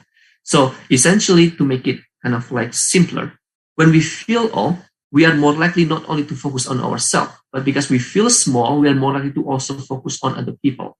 We are more likely to also think of collective good. And that's why when we feel awe, people are more willing to help other people. Okay, but the problem is threat-based awe, when we feel threatened, is we also feel powerless. We also feel afraid. And that's why when we experience threat-based awe, when we see natural disaster, during the COVID-19 pandemic, for example, even though we want to help other people, because that's the nature of awe, we might also feel afraid or powerless. And then that might make us feel that we are not able to do something meaningful, and that's why we are less likely to help other people. So, and that's the idea of threat-based awe. On the one hand, we want to help, but sometimes we think that because we feel threatened, maybe our help doesn't mean anything, and that makes us not willing to help at the same time. Okay. So the next question is, now that we know this dual nature of threat-based awe, the question is how can we leverage threat-based awe so that we can encourage prosocial behavior? So I'm going to present two different projects briefly. So the first one, we argue that we can leverage threat-based awe using growth mindset, and the second one, high destroyer. So the first one, growth mindset. So growth mindset is basically based on mindset theory, and then essentially the idea of how people have label beliefs about whether people are changeable or not. So people with fixed mindset thinks that individual characteristics, personalities are stable, not changeable. Whereas those with growth mindset, they think that people can change to be better. Okay? And research shows that people with fixed mindset, they are more likely to give up. Whereas those with growth mindset, they are more confident. They are more likely to see that challenges are opportunity so that they can actually grow to be better. And they're more confident that they can put more effort to deal with the difficulties. And that's why they will think that those threats are a chance for them to actually put more effort to be more impactful and helpful. And that's why we argue that like when we experience threat-based awe, consumers with growth mindset as compared to fixed mindset, they're actually more likely to engage in prosocial behavior because they believe that their behavior will be more impactful. Okay. So in this project, we have five studies. We wouldn't have time to go through all of them, but I'm going to go through one of them essentially. But in all these studies, we use experimental design. So we want to focus on study 4B. Essentially, we have 120 participants, and then the design is 2x2 with the subject design. Essentially, we have two advertisements, and we have two different slogans for each. And then those 123 people are randomly assigned to either one of those advertisements. So approximately 60-ish people see advertisement with fixed mindset, and then another 60-ish people would see advertisement with growth mindset.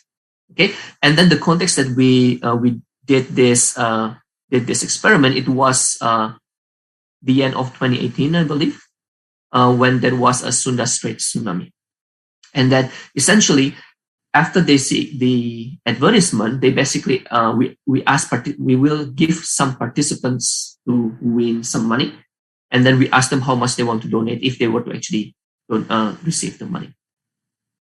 So these are the advertisement. So it's the same image. It's an image of tsunami. It will elicit threat-based O, but then what we manipulate is either fixed mindset slogan or growth mindset slogan. And what we found is like those evaluating advertisement with growth mindset, they are more likely to donate more money than those evaluating advertisement with fixed mindset. And then the difference is significant with P below 0.5. So this provides evidence that we can use threat-based O when we combine it with growth mindset. Okay. So that's the first one. The second one is the argument that we can also use high control level to combine it with threat-based O to increase or to encourage prosocial behavior. So control level theory is an established theory in psychology, and essentially it examines how we as individuals we construe or represent objects according to psychological distance. So essentially, when we see objects more far, psychologically speaking, we will represent that object in a more abstract manner. Whereas when we see an object in a closely see them, psychologically speaking, we will see that object or we will represent in a more concrete way, which is kind of like straightforward, right? More far, because we see from far away, we'll see more abstract. Or when it's closer, we will see it as more concrete. And prior research shows that we can activate high or low control level by highlighting why or how of an action. So when we think of why we do something, we will think of something more abstract, something more kind of like high level, high control level, right? For example, like eating an apple could be kind of like a more abstract would be because I'm hungry, I'm eating an apple. Why? Because I'm hungry, which is quite abstract as compared to how I would eat an apple. Well, I'll open my mouth, I'll basically bite it and then munch it, which is quite concrete. So by asking why or how, we can manipulate high or low control level using advertising messages. The interesting thing is that when we think of high control level, people are able to see of the positive aspects of something. Because when we see something from a more distant, we are more likely to see how the situation fits with other situation, and that's why we are more likely to see the positive benefits or the positive side of it. Whereas when we see something in a more close psychological distance or at a low control level, we are more likely to see on the potential cost. Now, recall that I argued that threat-based O, on the one hand, it helps us to help other people, but at the same time, the threat makes us not helping other people because we feel threatened. So if high control level will make us focus on the positive and then low control level help us to focus on the negative, then we can argue that when consumers process information at high control level, in this case, they will evaluate advertisement with a why message. Threat-based O can actually help them to encourage them to help other people. However, when consumers process information at low control level, because it make them focus on the negatives, it will discourage prosocial behavior. So again, we have 3 studies, and I will just focus on the last study. So in the last study, we have 200 participants, and then the design is 2x2. Essentially, participants are randomly assigned to one of these 4 conditions, right? So the first one, they first see a news about Australia's wildfire. And then we manipulate the cause. Is it nature or human? So nature, because it's uncontrollable, it will elicit more threat-based O. Whereas human, because it's controllable, it will elicit low levels of threat-based O. Okay. And then the charitable advertising using why or how. And then finally, on the dependent variable, we ask them to donate how much of their payment of the survey, essentially. So these are the 2 messages.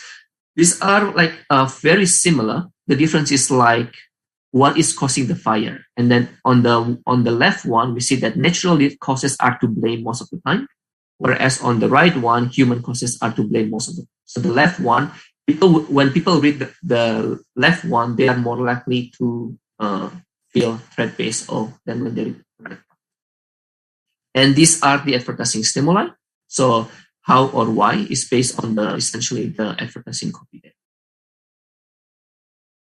So as we basically predicted, when we think those who actually see Y message on the left hand, which is basically high control level, threat-based actually leads to a higher donation. However, if you see on the right one with how message, which is low control level, threat-based actually leads to a lower donation intentions. So from here we can see that how control level we can actually use to influence how much people donate in the presence of threat-based. Okay. So the summary and conclusion. So essentially in this presentation, I'm addressing 3 research questions, but then the one that I want to highlight first, essentially our these projects shows how we can leverage stress-based which is a unique emotion associated with natural disaster. So COVID-19 can elicit threat-based and then we can combine it with growth mindset or high control level to encourage prosocial behavior. And then why prosocial behavior is important during this pandemic or disaster as well, because encouraging prosocial behavior can build resilience, both at the individual level, but also at the community levels. But more importantly as well, and then from a public policy perspective, when we encourage people to help each other, it can also reduce the government's burden to deal with the recovery efforts. So that's the end of my presentation. Thank you.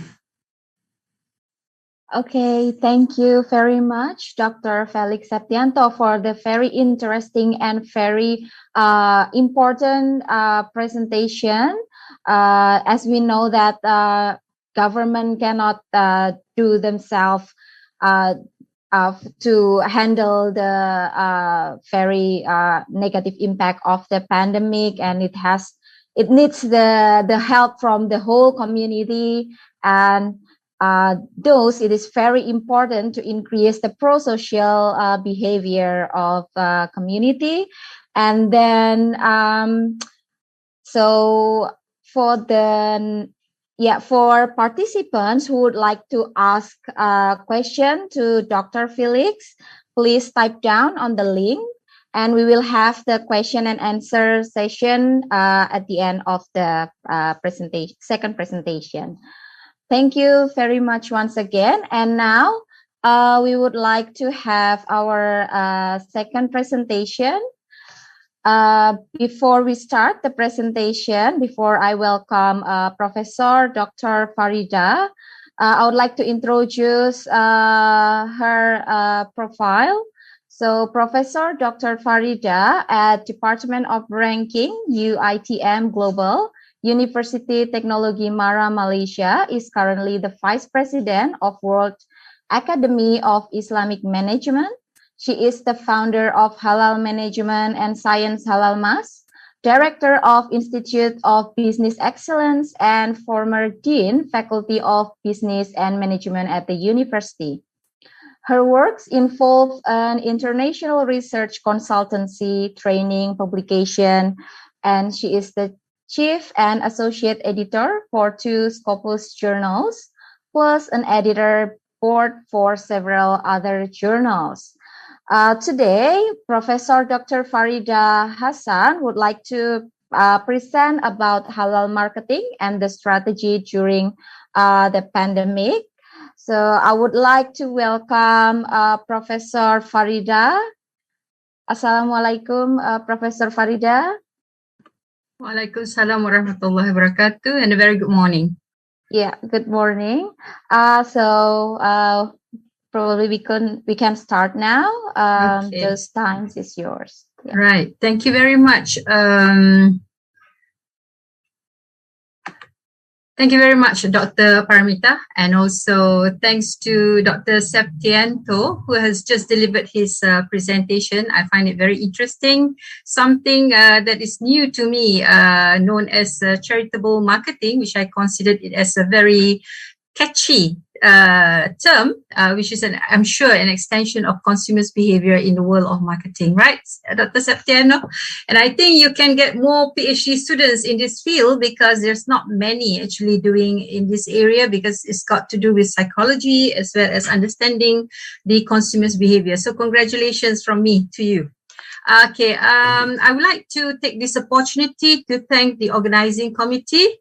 And I could see that there's two conferences concurrently, GAMAICI and GAMAICEB. And I guess my title for this morning tries to combine both, okay?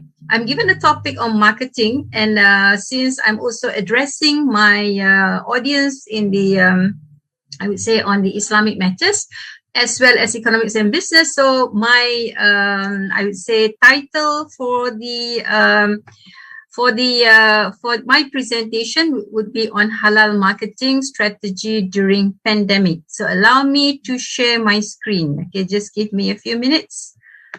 Okay, right. Now you can see the whole thing, right? Okay, yes, my background is actually in the halal marketing and strategic management, and I'm from Universiti Teknologi Marah. And you can email me or even WhatsApp me anytime if you have any questions later on.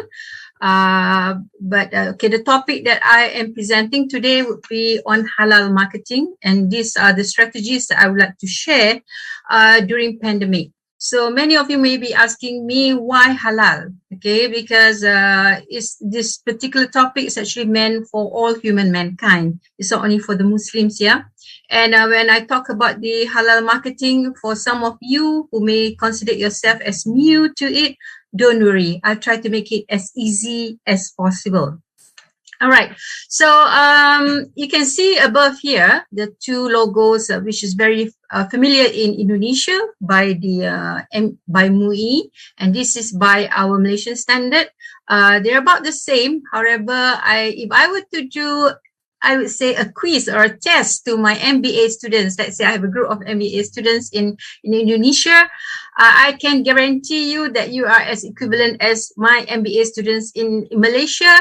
Less than 50% would remember how their own country's halal logo look like. You know? And if you don't believe me, you can do the quiz on it yourself, you know, without referring to anything. Now, I just want to share something here, just a map, okay, a short one, which may not be too comfortable with most of you in Indonesia, but this one is not from me, yeah? This is from a UK link. Telling about our countries. As much as you're not comfortable looking at this, I'm also not comfortable looking at my Malaysian version or perception of about halal tourism or Islamic tourism or Muslim friendly tourism. So it's all related to the halal marketing, yeah. So I will tell you why, because at the end of the of my presentation, you will see a better map, you know, that I would like you all to embrace. But this particular map from UK highlighted that they do not, during this pandemic, they do not want people to travel to this part of the world, and particularly these places, yeah. So I think this is not a good marketing, but I guess like what Dr.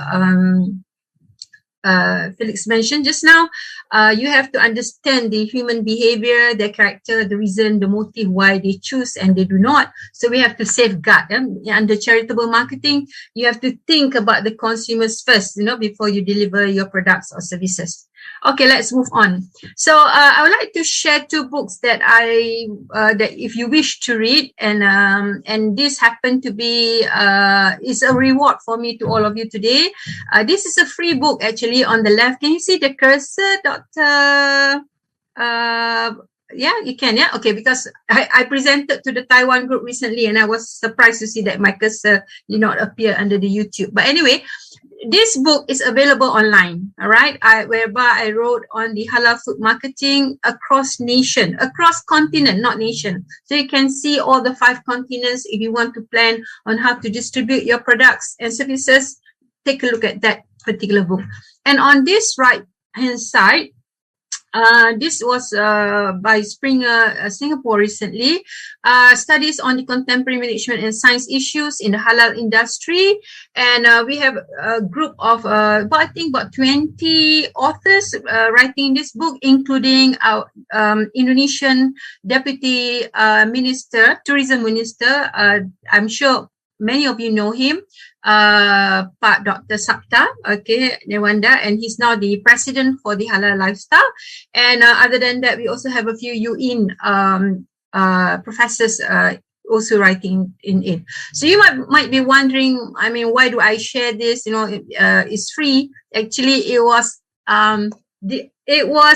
done by my library by accident. All right, it was meant to be sold, but my library uploaded it on the website, and then suddenly I realized the hit counts went up, and I felt like, never mind, you know, it's not about money, it's about knowledge sharing. So it's all yours. Okay, so I guess I better share all that with you. Now, let's take a look at this halal marketing perspective. What I'm going to touch on the outline would be on halal introduction, halal versus and haram. Okay, second would be the whole industry. It covers, okay, the lifestyle such as the food, pharmaceutical, cosmetic, personal care, supply chain, traceability, logistics, and all that, fashion, and then tourism, Islamic finance. And recently we have emerging halal product and services, and more into services. Then we look into the challenges, and finally the potential. Now, normally I give a quiz to my my audience, but today I think I may only ask Dr. Felix and our moderator, if you can share with me your views. Yeah, don't worry whether it's right or wrong. It's just for fun. Now, in halal and haram concept, I'm just quoting 6 examples over here. 1 would be food and beverage, 2 would be cosmetics and pharmaceutical, 3 hotel, and number 4 garment fashion, 5 banking, and the others. But between 1, okay, which is food, all right, and 2 or number 5, banking, all right, 2 would be cosmetics. Okay, now let me give you a scenario. Choosing, let me give you, like, for example, alcohol in category number 1, and 2, womenizing, and number 3 would be gambling in number 5. Which one would be, okay, are you two ready? I'm sure the participants want to answer in the chat group. Which one amongst the 3, Dr. Felix, I'll ask you first, and then after that, okay, I'll go to Paramita. And I expect if you have that, Dr. Paramita will not follow what Felix will answer, but if it so happen it's the same, it's okay. Okay, Dr. Felix, which one out of the 3? Alcohol, number 1, number 2, womenizing, and number 5 would be gambling. All right, which one is the most sinners? Sinners mean wrongdoing, the bad thing that one can do. All right, which one would you categorize this thing is bad? Which one? Number 1, number 2, or number 5? Alcohol, womenizing, or gambling? Number 5. Good. What about you, Dr. Septianto? I better call you Felix here, because please forgive me. Please, so that it's easier to remember a shorter name. Yes, Felix. Yes, please. I would say, this is not trick question, right? So I would say 1. 1. You say, okay, your answer is number 1? Yes, you will graduate in my 2nd PhD class then. The answer is number 1, Dr. Paramita. Reason being, okay, before that, let me ask the answer. Any reason why? Dr. Felix, any reason why do you choose number 1 as the sinners, not the most, the sinners, or the bad thing that you would do in your life? To be honest, I don't know the answer, but if I were to say, it's maybe because number 1, we actually consume it. You know, like number 2 and number 5, it's external, but 1, we actually put it in, like, within, like, you know, consume it directly. Right. That's just my personal answer. To be honest, I don't know the answer. All right. I'm just testing Dr. Paramita, a consumer behavior expert here. Yes, the answer is number one. I don't want to make your life difficult. The answer is number one, because with alcohol, Dr. Felix, you can do a lot of wrongdoings. Okay, you can womanize, you can even do harm in gambling, accident. You can do a lot of things that you can't, because you can't think straight. Some people will take a little bit alcohol and they get intoxicated. But there are some people who take, bottles of alcohol and they remain quite okay. But basically, I like to share in the book of Torah, the people of the book, the Jews, in the Bible, and also in the Quran. This is one, especially in Torah and in the Quran, it is mentioned that avoid alcohol because you do you more harm than good. Yeah. So you pass, Dr. Felix. Thank you. Now let's go on to the next one. Don't worry, Dr. Paramita. There are more quizzes after this. Okay, just a short introduction about halal and haram. Very simple. Yeah, I don't want to go into in depth because Indonesians majorities are supposed to know what this is all about. Halal is good, haram is bad. So we talk about halal is about permissible in doing things, and also it is allowable. For example, if I have a product that has a halal logo over here, it is permissible, allowable for you to consume it or even use some services like Islamic finance, because if I am the standard, group, a certification body, I do experimentation and tests and everything to say that this is a halal product, and I assured you, and I am the one who market it. I am the one who is the testimony to guarantee that if it is safe for me, it will be safe for you. It will be safe for all human mankind. So halal, as I mentioned earlier, is not meant for the Muslim. It is for every human mankind in the universe. So in short, it is good, wholesome, healthy, untainted during the stages of processing. I'm sure you all have heard of late. We have fake rice, fake vegetables, fake eggs, even fake instant formula, baby formula milk, and they are made of melamine content in it and ingredient, and that's really dangerous. So there are many other fake products in the world coming from all parts of the world, but these are the few that is really I would say daunting, and also that we need to be careful in what we are consuming. So we talk about halal, it is actually related to sustainable SDG, development growth activities as well as business, because you are looking into the future of food security and safety, and so anything that is good, it is permissible for you to market to the rest of the world. So we look over here that the market right now, okay, is about 2 billion and in US dollars, and it's worth trillions also in terms of the market. Okay, the consumer base is about 2 billion, meaning the population, and so there's a lot that you can, any country can reap the potential returns. So we look at country like Brazil or Australia. They are not a Muslim country, but they are the world's largest exporter in poultry in Brazil, and largest halal meat exporter from Australia. So remember, anything that is prohibited or not allowable, Dr. Felix, what do we have just now?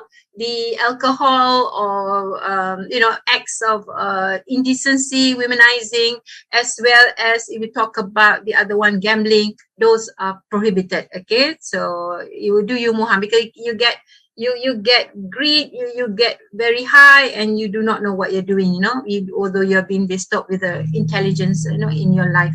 Anyway, let's look at it. So again, halal is looking into safety and quality assurance, and it's meant for diverse races, and also it's been quite some time, more than 15 years, huge multinational companies like Nestle, Tesco, Colgate are already embarking into marketing it, and they, like for example, Nestle has their own center of excellence in halal. So, and they really adhere to the certification and standards from every country that they are based in. So if you go to Tesco in Edgware Road, for those of you who frequent to London, okay, you can find one Tesco hypermarket fully selling 100% halal food, okay, from A to Z. So try to visit those countries. So this is the whole industry, yeah, of halal. So many. So any of you can go into it, can jump into it. They are related sometimes, yeah. For example, we look into hospitals, they can also be related to tourism. So they have hospitality tourism and many others, yeah.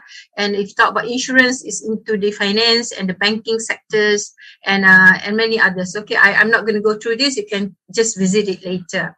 Now, I would like to share one, I would say, caption over here when we talk about haram. I'm not going to go in detail, but haram, part of it over here that I'm sharing examples would be involving with alcohol, drug dealings, culture, you know, worshipping, what do you call that, sculptures or artists, favorite artists, you know, and all that. That's not correct. And you don't idolize people, you idolize nature, okay? So other than that, even if you talk about the finance that has very high interest, it's not permissible because it has to be agreed between two parties, that whatever profit that you are sharing between the banker, the financer, and the client must be agreed before they go into such transaction. Other than that, holding of food stuff, especially during pandemic, that's bad because like what Dr. Felix mentioned just now, that's not a charitable marketing act. Yeah, so that is bad. So you are supposed to share food in good times and bad times accordingly, not to make profit during the bad times.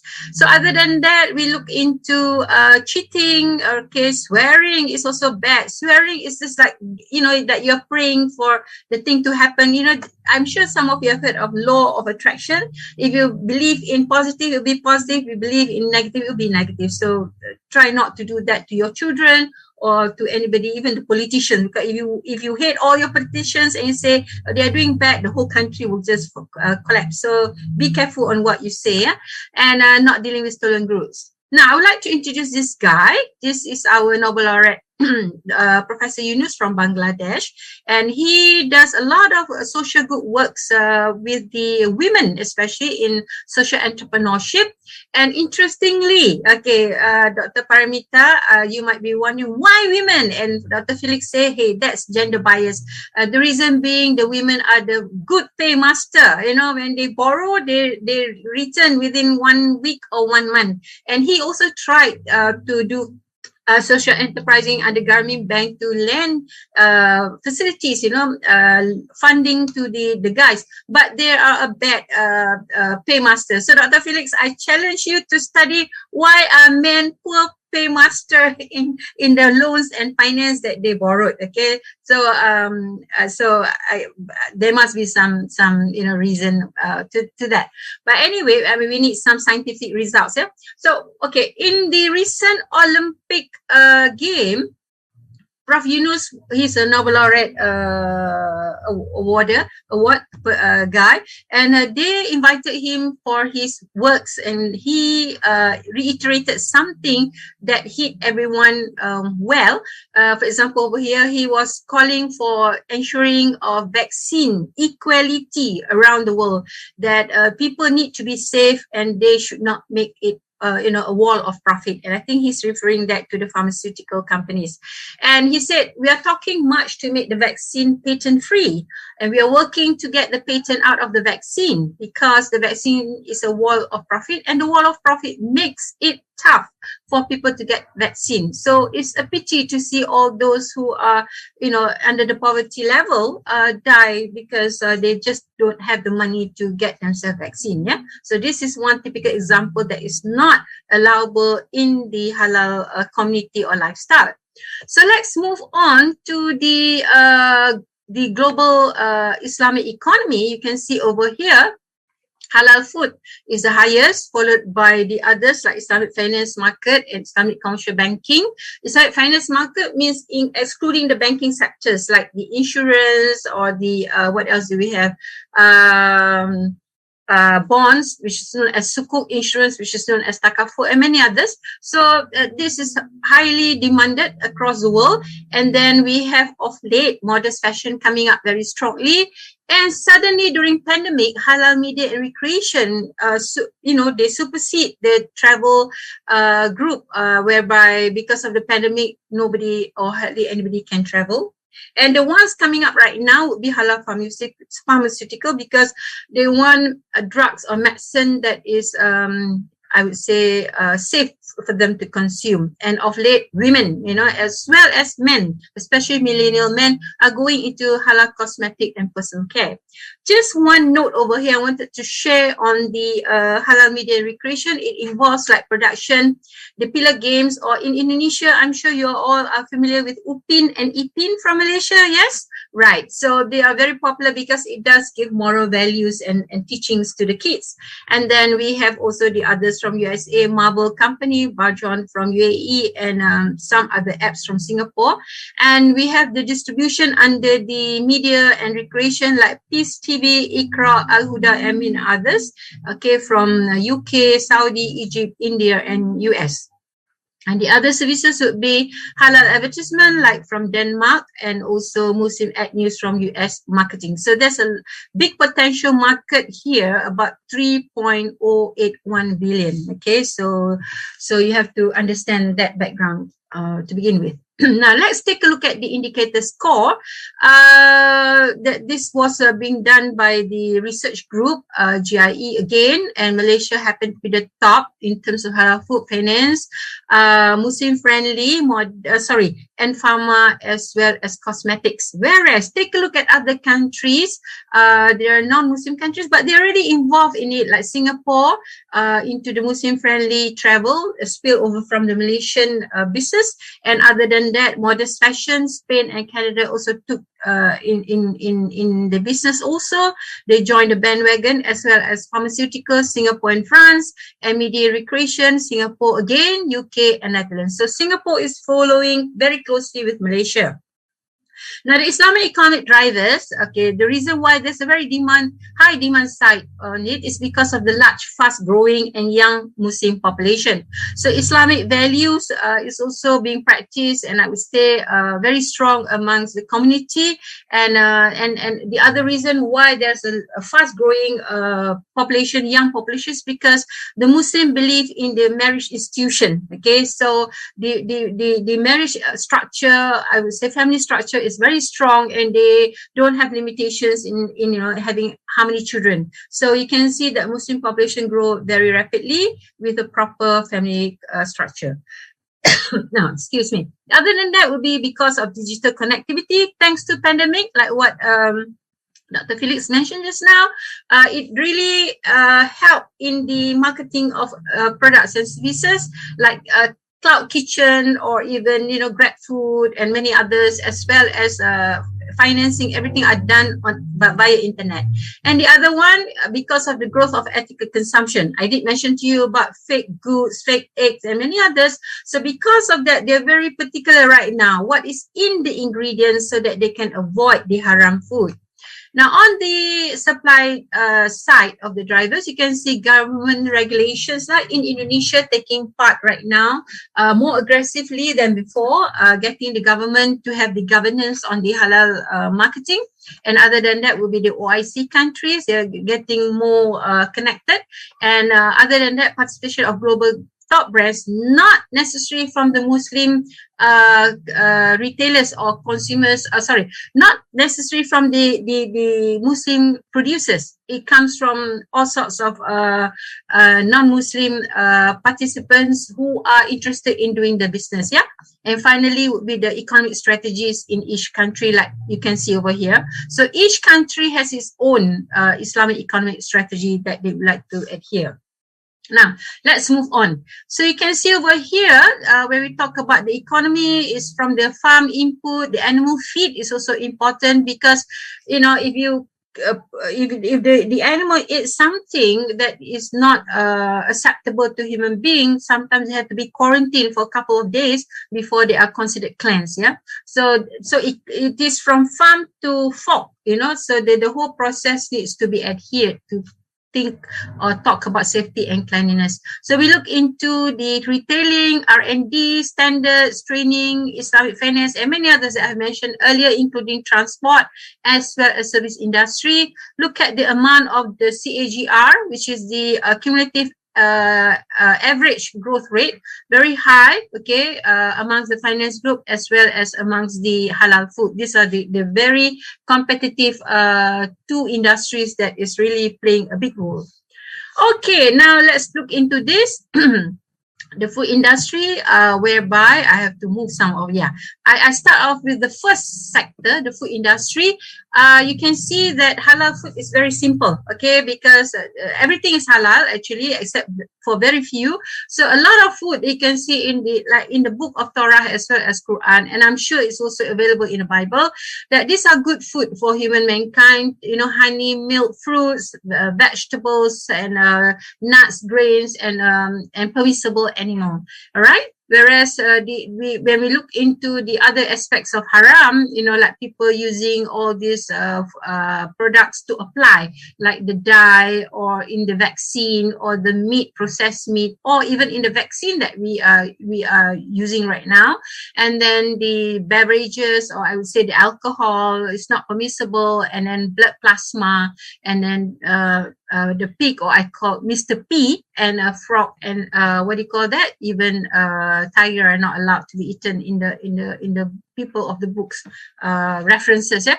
So if you remember the Wuhan case, I mean that was initially that they put I would say accusation that the reason why we had the pandemic is because of the bat. Remember the bat flu, and then they relate with swine flu, all sorts of flu. But now they say it's a conspiracy. So I'm not interested in that. I'm just telling or sharing with everyone that there are certain animals that we should not consume. But maybe I ask Dr. Felix again and Dr. Paramita. Felix is standing up right now. Okay, any idea why pig is not permissible in the people of the book like Quran and Torah, and maybe also by a few Christians? Any answer, Dr. Felix? Why is it not permissible or haram? Any idea? No. Okay. Any idea, Dr. Paramita? I think because due to its bad habit, like it consume a lot of dirty ingredients and unhealthy ingredients. Right. Yeah. So I guess it's quite filthy, all right, and they also even consume their young ones, and the behavior is also I would say you know, questionable, that we feel that it's not good actually, not advisable to eat it. But one of the reasons why it is not permissible amongst the people of the book followers is because of all these parasites available. And in 2010, I presented one paper in China, and I found this what do you call that, a reference citation, but I'm still searching for it. There was one article written by the American Medical Association highlighting that at 100 degrees Fahrenheit, this animal does not, the worms, the parasite in this animal does not die. So it will be transmitted to the human mankind. Okay. Now, please don't get me wrong. There's nothing wrong with the Mr. P at all, actually. God made Mr. P with a purpose, because it's supposed to safeguard the environment. Okay, so they scavenge everything because they keep the environment clean. The problem on why it becomes not permissible is that mankind doesn't know or wouldn't want to withhold themselves from taking something that is not good for them, okay, not good for their health. So just I mean, for you to learn today, for some of you who may want to know why it is not permissible. So these are the countries best positioned to capitalize on the Islamic economy. As you can see, the GIE just now, Malaysia ranked very highly on this economy, and followed by many others, and I'm sure Indonesia will catch up very soon. I was asked by another group in another conference in Indonesia this year, how would Indonesia come up to that level? I said it's very easy. Just go into GIE report, understand the requirement, and upgrade or increase or improve yourself in those areas that you can strengthen. Yeah, but as you can see over here, food, media, and clothing are catching up during pandemic. Now, in the global halal food and beverages, you can see just now I mentioned to you like Nestle, Cargill, Al-Islami, all these really market the halal products. You can see so many over here. Yeah, so if you come across like Kawan Food, Al-Falah, they are all in the league of marketing it. And you can see over here the main focus, you know, that we are lucky. Yeah, we are in this part of the world is Asia. So as Asia Pacific has the biggest market of consumers, and second followed by Europe, and finally the North America. So they focus into the halal meat and alternative the dairy products and many others, and mostly being before the pandemic, it was mostly distributed via the traditional retailers apart from the hypermarkets, okay, especially to the rural areas, then followed by the other bigger retailers. Okay, next. So let's take a look at this.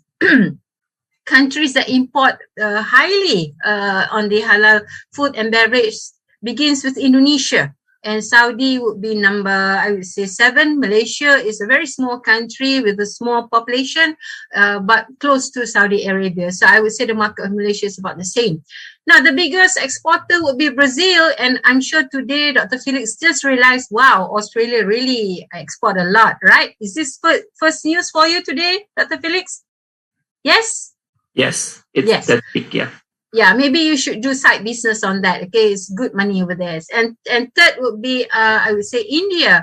Now, you might be surprised. I think Dr. Paramita may be aware. Second to Indonesia, in terms of the Muslim population, would be India, the first non-Muslim country that has the highest Muslim population of 185 million population out of 1.1 billion. Whereas Indonesia, the total population, I heard now is going between 250 to 270, but the Muslim population is 220. Still the first in the world, yeah, having the population. But look at the amount of market over there, the booming industry. Now, what do they export? Or what do they consume? Processed food as the highest, second bakery, and third confectionery. So, and the halal food, you can see over here, China consuming about 20.8 billion, followed by India.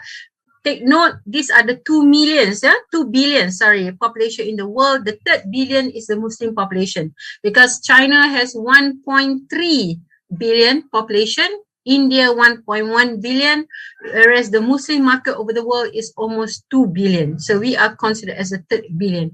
So you can see over here the growth in the number of Muslims in Europe, the 3rd, I would say, migrant group. They're growing rapidly because, as I mentioned just now, because of the marriage institution that they believe in. So you can see why the demand in the halal food is very big. Okay, so take note again, Muslim live, most of us are here, the Muslim live in Asia, there's big market over there. You can see Korea going into the market right now, Thailand as well as Japan being involved in the halal trade of late. Now, the second group will be pharmaceutical, but I would like to share one new one, which is known as nutraceutical, which is defined as any substance that is a food or part of a food and provides medical or health benefit. And for Dr. Paramita, you'll be surprised to see, like in the ASEAN market, they love to take health drink, health food, whitening, this and that, you know, everything for well-being. Yeah, so this is what they believe. Again, Dr. Felix, you have another topic of PhD to study. Why the millennials are going into such kind of, nutraceutical. Now, these are the products that is really a demand in the market. One is personal care product. Sorry, color cosmetic comes number 1. So, Dr. Paramita, I'm sure you have heard of Siti Nurhaliza, very popular in Indonesia. She marketed simplicity product, but she hasn't reached that very competitive global market yet, but she's doing very well in the ASEAN market. Followed by personal care. Take note, Dr. Felix, personal care is not for women only. It involves the millennial guys, they really go into, taking care of their body and also, and their looks. So of late, the guys are very particular in the product that they use. Make sure it is not doing any harm to your skin, because it can cause, they have mercury content. They can also degrade your skin health and all that. The other one would be fragrances, whereas on the application side, you can see the highest would be the hair care. Everybody coloring their hair, including the elderly ones, Dr. Paramita, they want to look young, but the younger ones want to look old, so they put gray color and blonde or whatever color that they like. So other than that, we have the skin Excuse care. me, Professor. Oh, we have another 3 minutes left. 3 minutes. Yes. Thank you. All right, don't worry. I'll make it fast. So these are the halal cosmetics that you can see. Just a minute, yeah. Okay, so you can see it coming up by 2020, more than double within 7 years. And you can see that skincare top #1, followed by hair care, many others. Okay, these are the market. You can find that Indonesia and are the biggest producers in here. And due to connectivity and also competition, they can really import and export very highly. So thanks to the digital world. These are the halal cosmetic market. As I mentioned, okay, the same amount, and you can see the world ranking expenses. These are our consumers. Turkey, Saudi, and many others are spending a lot on it. And okay, these are the competitors I mentioned to you just now, Doctor. That we don't have Siti Nurhaliza's simplicity over here, but PT Paragon is from Indonesia, yeah. And then Inglot is from Poland, Inika is from Australia, Colgate Palmolive is from US. They are already in the market distributing halal products. Halal supply chain. Okay, we can see over here, this is the process from the processor to the retailing. So every step is very important to make sure that they comply to the standard. And initially in 2006, we have the halal port in Malaysia, but the twin port at that time was Port of Rotterdam. They claimed themselves as the halal seaport, and there were a lot of movement of products around the world. And you can see new ports of halal seaport, and as well as airport in Marseille, and with all the standards coming in around the world, and these are the very highly distributed market that they are moving the products. So again, under the logistic, you can see from farm to the market, this is the process. These are all the standards that they have to follow through when they move into continents and region. And this one under halal superhighway, right, you can see what are the products that they move around, like livestock from China, and olive oil from Africa, and maize from Brazil, and many others. So read that. And these are the standards involved when you move from continent to continent. So Malaysia would be MS 1500, Indonesia would be HAS, 23103. Now, next one would be fashion. Dr. Felix must be wondering, fashion also got into this? Yes. For a shortcut, cotton would be the best material that you wear for longevity. It will give you health. You can read this article that I wrote with my student on halal brand personality and brand loyalty among millennials, modest fashion. So it's not only about the design, the packaging, the raw materials, the fabric, but also the transaction, okay, in the banking, as well as the lifestyle that people are following. I'm not too sure about in Indonesia, but Malaysia are followers of the K-pop, Korean pop entertainment, music and movie stars and all that. So they also adopted those the lifestyle. Yeah? So you can see over here, Indonesia actually already has a modest fashion, just like the Malaysians. But you can, in fact, do around with it to make it Sharia compliance by putting the headgear. You can see over here our colleagues from Korea as well as Japan trying out our modest fashion. And if you don't want to make it Sharia compliance, you just put the headgear. Yeah?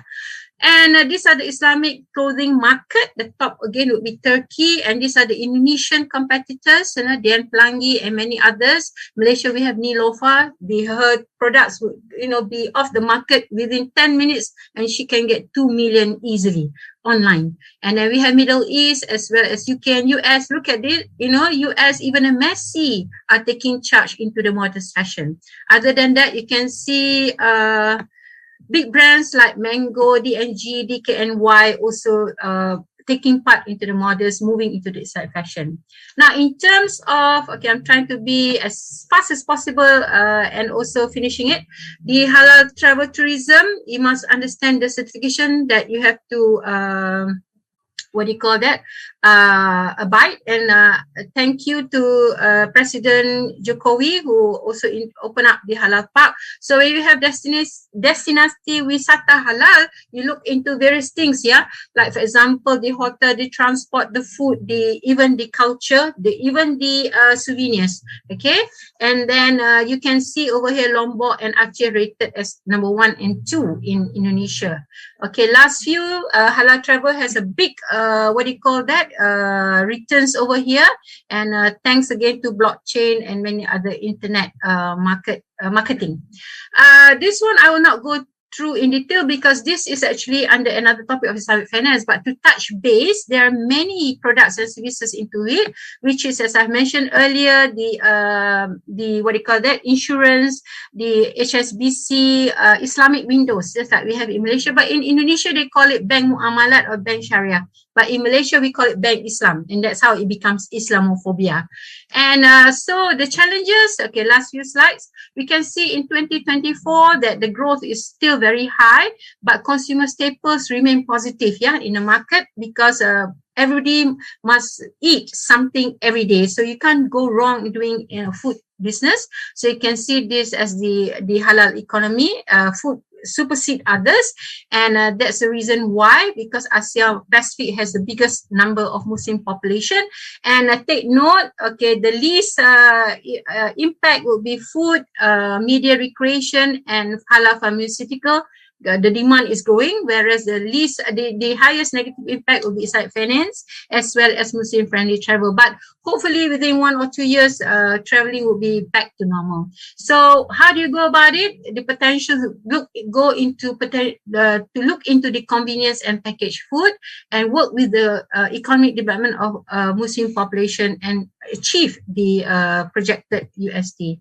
I would like you to read on this, how the global halal food can do very well to 2027 at a CAGR of 5.85%. And these are the notable agenda by each country. They have their own strength. So before you go to those countries, understudy what strength they have before you explore, And these are the various countries and standards that work well with Malaysia. Indonesia is somewhere here. I have to pull up over there. All right. So these are the members that we can work together. Okay, my last slide. So in conclusion, every government in the country of Islamic economy, or those countries like Thailand or Singapore that takes part, must get the government to play into the industry, because there must be a halal awareness on it. Second, embracing technology is very important. 3, focus on the youth, the millennial group. Number 4, look into the supply chain automation and traceability. Number 5, reinventing of existing business model. And like I mentioned earlier, digitalized business like cloud kitchen, and finally global collaboration like I showed you just now with Jakim, to harmonize the market throughout the world. So with that, thank you very much, and I leave this last slide that you can visit to understand what is halal lifestyle and how Indonesia can go forward with the Muslim friendly or wasita Sharia for you to proceed in your potential. Thank you, Dr. Paramita. Okay, thank you, Professor Faridah. Now we will have about 15 minutes time to question and answer session. Could you please? So we have selected several questions here. I would like to read from the top to bottom. So first is for Dr. Felix. is there any correlation between prosocial behavior and the economic condition? So better economic condition drive higher prosocial behavior. Yeah, please, Dr. Felix. Yes, thank you for the question. I think it's definitely more complicated than that. But if the question is like, is there any correlation? Yes. So I think that I read one paper last year in 2020, it was published that high GDP per capita actually associated with highly likely that they are going to engage in prosocial behavior. But it's more complex because, for example, if we put religion inside, so they show that like among those with high GDP, religion does not influence anything. But those with lower level of GDP actually higher religiosity actually leads to higher also giving. So I think there is correlation. But then I think if the question is like better economical condition drive higher prosocial behavior, we don't really know which drive which, because I think it's more complicated than that. For example, like I just said about religion. But yeah, it's definitely there is correlation. Okay, thank you very much, Dr. Felix. And another question for Dr. Felix is that money collected by some zakat institution in my place during pandemic increased at more than 200%. Do you think religiosity is the main factor here? Yeah, so as I just kind of like cited the previous research. So yes, definitely religion plays a significant role in driving prosocial behavior. So yeah, in general, higher religiosity, higher levels of religiosity of a country, for example, that's the proxy, is associated with higher levels of prosocial behavior. But then again, it's more complicated than that. It's just like kind of like one factor, I guess. Yeah. All right, thank you. So the next question I would like to have for Professor Faridah first. You mentioned that halal is become popular because it's safety and quality assurance. Is there any supporting study that you can share to us? Thank you.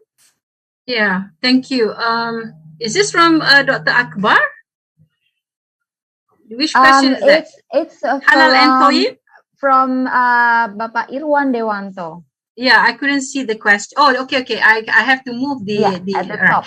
Yeah. All right. Okay. Halal is becoming popular because right, and yes, definitely there's a lot Pak Irwan that papers and studies published on the halal safety and quality, and I think I can also relate with Dr. Akbar's question, because when you talk about safety and quality, it's actually related to Toyib. Toyib means clean, safe, secure, and many others. Whereas halal, we are talking about that the product is permissible for you to consume. Sometimes, okay, this is a catch. It may be halal, but it may not be toyib. All right. Why? Because the product, let's say the water is being made from wastewater. Okay. So the water that you drink, okay, it's not mineral water, but it is they call it processed water, and it's made from wastewater. It is clean. But this is a question of egg or chicken, yeah? It is clean, it is toyib, but it is not halal, because the source of getting that water is not something that you can think of, drinking. Because when I do questions and answer with my participants, I would ask them, would you drink water from a wastewater? Majority says no, even though, it is clean. But they want the assurance of halal. Is this allowable to for your health, for your well-being? Okay, so I would say that Dr. Pak Irwan and Pak Akbar's questions is very related. There are many studies on it. Just Google, Mr. Google, and you get the results. But if you want to know more, you can just contact me on that. Should I answer the next question, Dr. Paramita, to save the time? How can I guarantee, or how can you guarantee that a product that has been certified halal will produce halal all the time? Good. If you remember the slide that I shared with you just now, there is this traceability, okay, study or tracking, or they call it, blockchain, okay, blockchain supervision, monitoring. The halal certification should begin from the company, the factory, and then it goes to every process until it reaches the retailer, until it reaches the consumer. I just like to share a little bit. If you notice, last year, I think, there was an issue on meat cartel that was being it became an issue in Malaysia and worldwide because they found out that the product was mixed with other meat from like kangaroo or horse's meat, which is not acceptable. Yeah. So okay, that became a big hoo-ha. But what happened actually is that this halal logo was actually certified by the certification body. The problem came in when the cartel came into the picture and they took the halal product or the food or the meat and they repackage it. That's where the toib or the haram, I would say, activities comes in. Most of the time because of profit. Okay, so we can guarantee that it is certified, that the product is certified halal all the way from A to Z. If you can do, like nanotechnology, you put something into the animal and you can trace where did it go wrong, where did the product, diverse, in terms of traceability. So in terms of halal cost effectiveness, if more countries like just now that I've shown to you, okay, across the nation takes part in doing the traceability, definitely the cost will be very, very low. So volume is very important. So let's go into it. All right. And as I've mentioned to you, it's not for the Muslim countries only. It's all those companies and nation who wants to go into halal business for the global halal economy. So because the process of marketing is from east to west, it goes into all parts and regions of the world. Thank you. Thank you, Professor Faridah. Probably we would have one question to Dr. Felix from Bapak Gigi Fitrianto. Should we identify emotions as a critical factor for a consumer's decision or psychologically as a noise factor? Yes, thank you for the question. I think the idea here is like, if you ask me, obviously, because my expertise is on emotion, I would say yes, we should examine emotion as a critical factor. But I think it's just more, I think if we look back, I think emotion has just recently been examined as an important factor. So before, people underestimate the effects of emotion. For example, in the context of prosocial behavior, in philosophy, in psychology, it has been hundreds of years in philosophy, more than 50 decades in psychology, that they examine why people help other people. But then emotion itself, it's only like 20 or 30 years ago, they start examining why because of how we feel, we help other people. So I think the idea here is kind of like, it's not only emotion is important, but I think emotion is increasingly becoming important because people used to underestimate the influence of emotion. So yeah, it used to be just examined as a noise factor, but now I think it's more important than that. It doesn't mean that there's no other important factors apart from emotion, but I think now people need to consider emotion as one of the important factors in driving decision making. Thank you. Okay, Dr. Felix, could you please just answer the next one? So, how to encourage sales when we are maximal in marketing, but our goods is not the main human need in this crisis? Yeah, I think it is a bit challenging. Yeah, but then one way that we can think of, if we back to the concept of emotion, a lot of great brands, they don't sell products per se, they sell feelings. They see, for example, like Apple doesn't just sell like kind of like their products, they sell like lifestyle. When we think of Nike, for example, it's not just about the shoes or the sneakers, but also the symbol, the meaning behind it. So I think even though our products or goods is not the main human need, we can, I guess, imbue or also like provide more symbolic meaning to the products to kind of like, I guess, like encourage sales. So yeah, thank you. And probably also with the emotion, right, Dr. Felix? So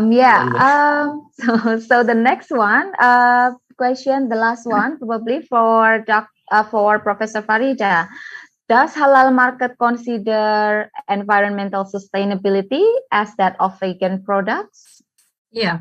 If you okay, the answer is yes. Actually, anything that is related to vegetables or I would say herbs or anything like that, they are by nature halal, except if you take certain product excessively. And I would like to quote this particular item. Yeah, I'm sure in Indonesia you're familiar with this herbs plant known as ketum. I'm not sure what is it called in the scientific name. And this ketum, if you take it excessively, you become very high. But if you take it with the amount, recommended amount, it's good for diabetes, to control the, and also it's good for those who are doing farming when you don't need a toxic, you don't need energy drink. You can just drink this ketum, you boil it, and they can work very well daily, provided their body system, also consume other food.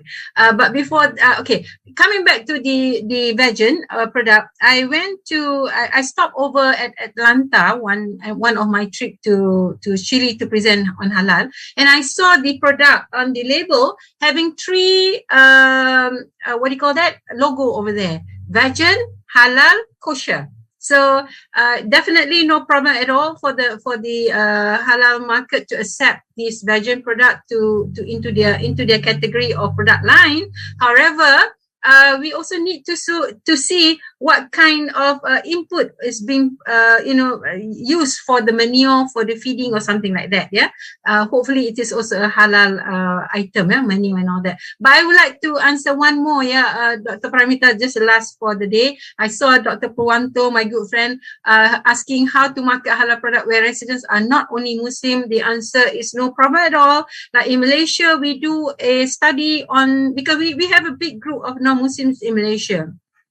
Their perception from the study, their perception on halal is on the quality of food. It's a guarantee, okay? But for the Muslims, it is an obligation, okay? It is a compulsory thing, religiosity, so they have to consume halal food. But for the non-Muslim in Malaysia, and we have people over here who demand for halal food because they know that it does give goodness to them. So I don't see a problem at all to market this to non-Muslim countries. Thank you. Thank you so much, Professor Faridah and Dr. Felix Septianto. So here is the last question. Unfortunately, we cannot answer all questions.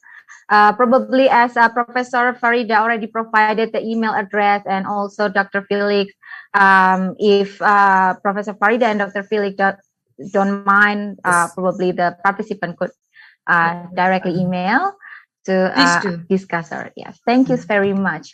So this is the end of session 2. Again, thank you very much for Dr. Felix Septianto and Professor Faridah, and also all the participants. So now I'll give back the time to Miss Eta as the MC. Thank you. Early morning, perhaps in the UK time, or still morning in Indonesia. Wishing you all well, and thanks, Ms. Eta, for the humble introductions. Hey everyone, my name is Dian. And I will facilitate here the discussions of the last but not least sessions that we will discuss about financing for SMEs during downturn. And we already have 2 honorary speakers at the moment, and already with me now is Professor Iichiro Uesugi from the Institute of Economic Research, Hitotsubashi University in Japan. I would like to introduce his profile. After obtaining the Ph.D. at the University of California, San Diego, Professor Uesugi worked for the Ministry of Economy, Trade and Industry of Japan at several positions, including the Economic and Industrial Policy Bureau, the Minister's Secretariat, the Small and Medium Enterprises Agency, and the Research Institute of Economy. He also has served as lead researcher on 2 large government-funded research projects, such as a research project focusing on inter-firm transaction networks and firm-bank relationships in year 2008 to 2012, and a research project to elucidate the interactions between economic activities and real estate markets in the last 2013 to 2017. And Professor Uesugi also is a very prominent professor with the high influential citations with more than hundreds and more than 70 scientific research paper. And he is also currently reading several topics here, such as the impact of government involvement in the loan market for small and medium enterprises, as well as the role of collateral and personal guarantees and the impact of real estate markets on firm financing, the impact of shock, including major disaster and financial crisis on firms and banks, and also lastly, competition in the loan market. So I'm very humble to be in this session with Professor Uesugi. So Professor Uesugi will share his experience regarding how SMEs, small medium enterprises, were affected by the COVID-19 and how they deal with it. Yeah, without further ado, welcome Professor Uesugi into the sessions. Hi, Prof. Thank you. How are you? Fine. Thanks for inviting me to this very important and interesting conference. And I'm pleased to join from Tokyo.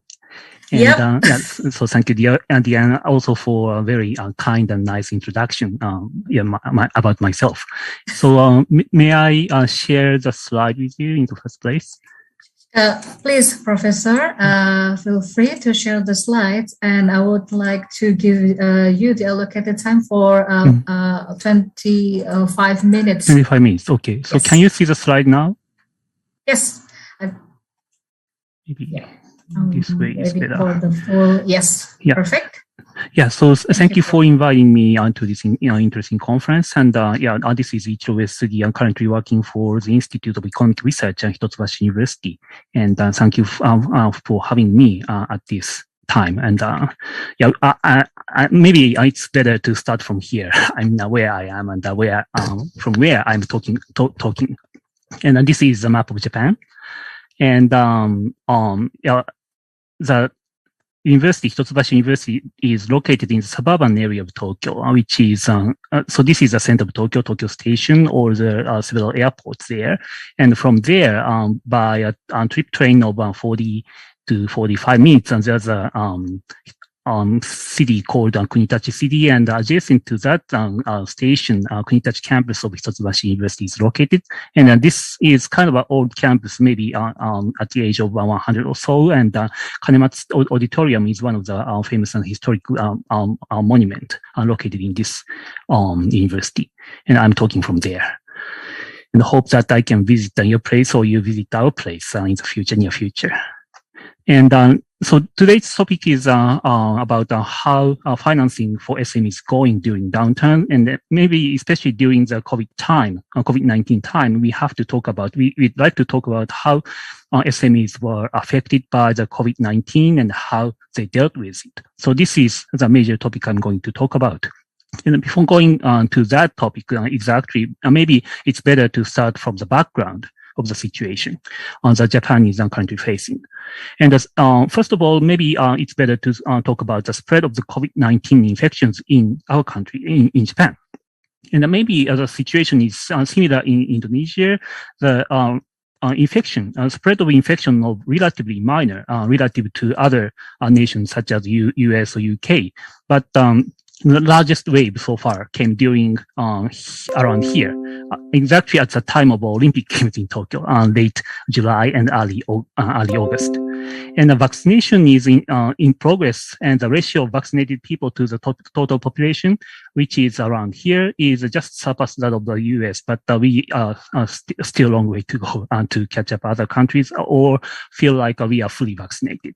So based on that situation, the Japanese government has implemented many economic stimulus packages. So here's a picture of the size of fiscal response, size of fiscal expenditures made by the government relative to the GDP level GDPs in respective countries. So this is a figure for advanced countries, rather advanced countries, including Japan and other advanced nations. And Japanese relatively spend more than many advanced economies in response to COVID-19 crisis. And especially when you look at this thin blue line, thin blue bar, we can see that the Japanese government tend to rely more on loans and credit guarantees, indicating that it has provided massive fiscal assistance to SMEs. So this is related to my topic I'm going to talk about later. And yeah, maybe because of these kind of massive fiscal stimulus, the drop in the size or the level of economic activities was not that large, but quite large. Maybe the margin of drop is almost the same as we had 10 years ago during the global financial crisis. So the margin of drop we had in 10 years ago is almost the same as we have currently experiencing. This is in terms of the real GDP, and this is a diffusion index for business conditions, and the survey implemented by the Central Bank of Japan, Central Bank of the country, Central Bank of Japan. So the margin of decline is almost the same as we had in 10 years interval. And so facing that situation, impact on SMEs seems to be quite large because SMEs are thought to be vulnerable to adverse shocks, mostly because of lack of resources as a buffer during downturns, or they feel difficult to obtain funds due to information asymmetry between SMEs and lenders. So therefore, we'd like to know more about what types of SMEs were damaged and to what extent, what types of adverse shocks were they? Was it supply shocks or were they demand shocks? Then we would like to understand what kind of countermeasures SMEs implemented to deal with these shocks, or what did the government do to help SMEs? So because we would like to know all of these things in the rest of the presentation, I will talk about how SMEs were affected by the COVID-19 shock and how they dealt with it. And my talk is basically based on the farm survey implemented last November. And here's a brief picture of the farm survey we implemented last November. This is implemented by the Research Institute of Economy, Trade and Industry, which is an independent research body related to the Ministry of Economy, Trade and Industry. And there are three things the survey aims to know. The first one is types of shocks firms faced since the beginning of the COVID-19 shock. And also we asked them how they responded. And at the same time, we asked the changes in firms' behavior after the shocks, real and financial, meaning that in terms of real, the frequency of contacts between counterparties, or the extent of work from home, or when it comes to the financial situation, how they obtain funds from banks and so forth. And we also ask many questions about the firm's use of government measures that were provided to alleviate the negative impact of the shocks incurred on SMEs. And we sent out questionnaires to 20,000 firms, mostly composed of SMEs, and received about 5,000 received responses from them. And having said this, I'm going to talk about topic by topic, starting from shocks to firms and their responses until the end, and the countermeasures implemented by the Japanese government. The first, let me start talking about the shocks to firms and their responses.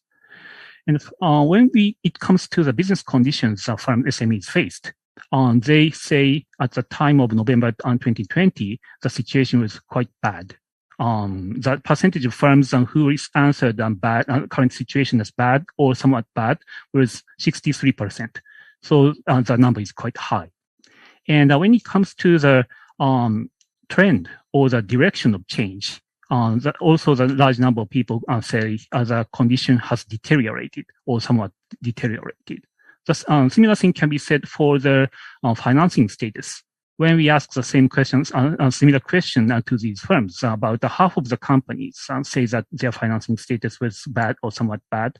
So regarding the business condition as well as financing status, they say the situation was quite bad. And when it comes to the business condition by industry, of course, you can imagine that several industries were very hard hit by this event of COVID-19 infections. Typically, the accommodation and restaurants, as well as daily life-related services, were the most severely hit by the shock. And the percentage of firms who say the situation has deteriorated, the accommodation and the restaurant industry recorded the highest number of firms, highest number of percentage, figuring the percentage who say the current situation has deteriorated. But it should be noted that in these industries, there exists a substantial number of firms whose business conditions has improved, which is shown in this blue square, indicating rather higher number than the total average, indicating that there are some polarization within the hardest hit industry between very severely adversely shocked companies. At the same time, some were weathered the shock and improved their business conditions. So it's quite an interesting polarization. And when it comes to the development in the amount of sales over the course of almost 1 year in the year 2020, monthly basis sales amount is compared to the monthly sales amount in the previous year, indicating that the sales amount has rather dropped during the course of last year. But the month of May was the hardest hit month, showing the lowest number, not only in means, but also in medians. And when it comes to the industry, which was very hard hit, as you see, accommodation and restaurant was the hardest hit industry. When you see the figure in May, the number is just 20, indicating that there was a 80% drop in terms of sales in May relative to the previous year's May in previous year. So these kind of industries, accommodation and restaurant, and I should place this red square just a little bit to the right. But this is another industry which was hard hit. Daily life related services also show a very low figure during the period. So these are how firms were affected. And we got more in detail because we would like to know from where we received shocks. So maybe the shocks came from customer firms, and the shocks came from consumers, and shocks were from suppliers.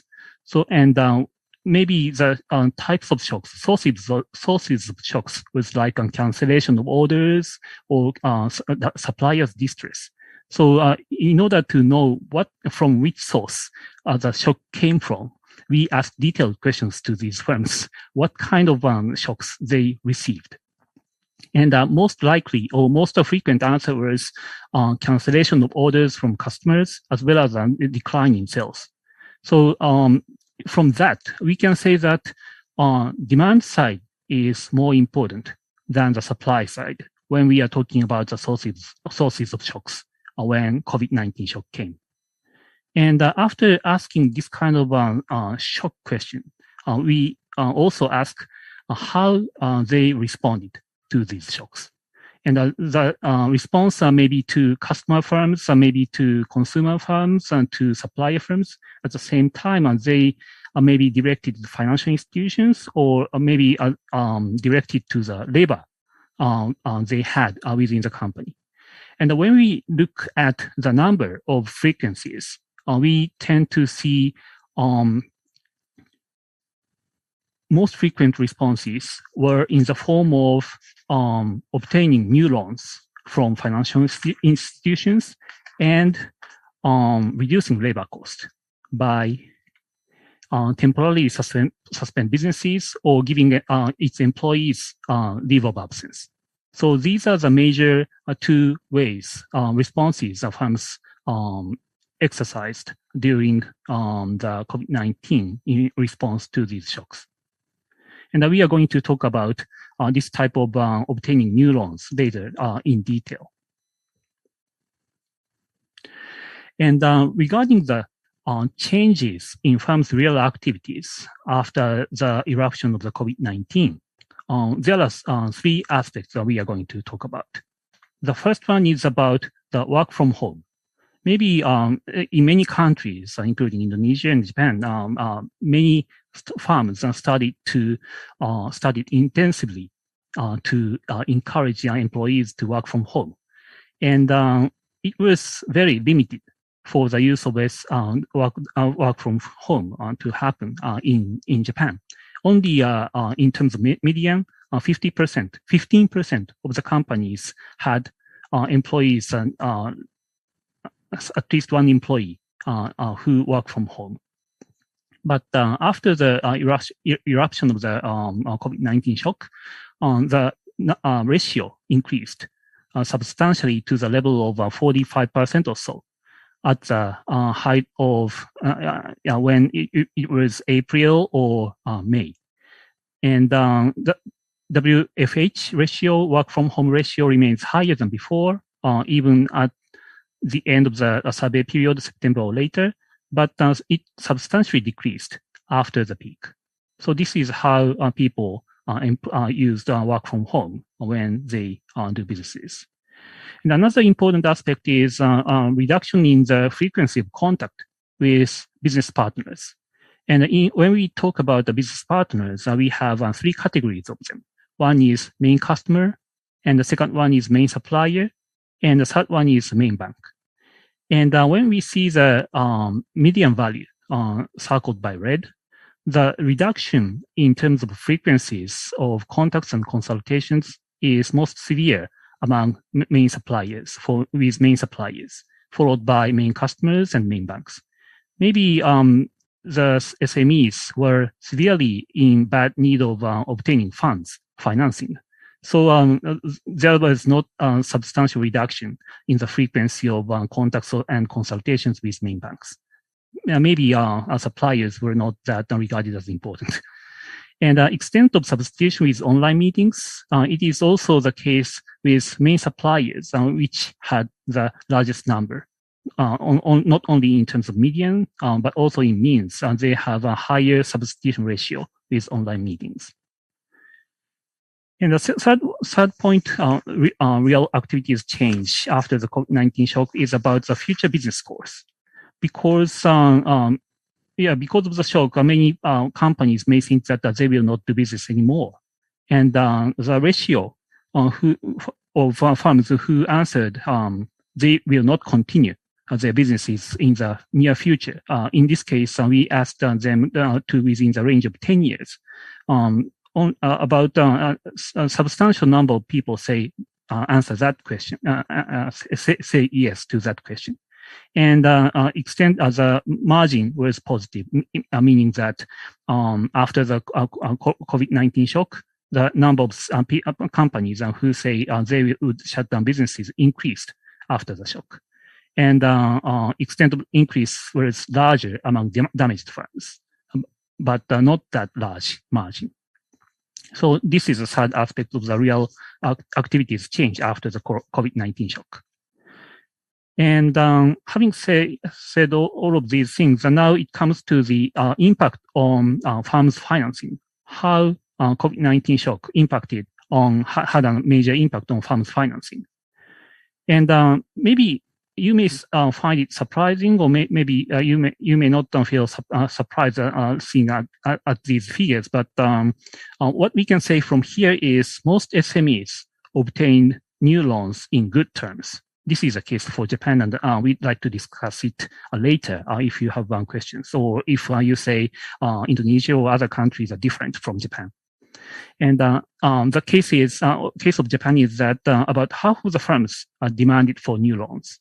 And in the response of the question, which have these alternatives. So we asked firms to answer whether they are falling into one of these three options. One is obtain new loans, and second one is rejected applications or did not file applications expecting rejection, and the third one is did not apply due to no demand for loans. So about half of them didn't have demand for new loans during the course of 1 year, from the beginning of year 2020 up to November 2020. And the rest of them, among the rest of them, almost all of them obtained new loans successfully. And only a portion of them, minor portion of them, say that they were rejected applications or did not file applications expecting rejection. These applicants were called discouraged borrowers, but there are a substantial number of them, but the number is not that large compared to this large number of firms who say they successfully obtained loans. So having these numbers, we can calculate the rejection ratio, which is 5.2%. And this is not higher than usual. So in this sense, we can say that most SMEs obtain new loans successfully. And it should be also noted that they obtain loans in good terms. Interest rate, as is always the case with the Japan, which used to have very low interest rate environment for the previous 15 years or 20 years.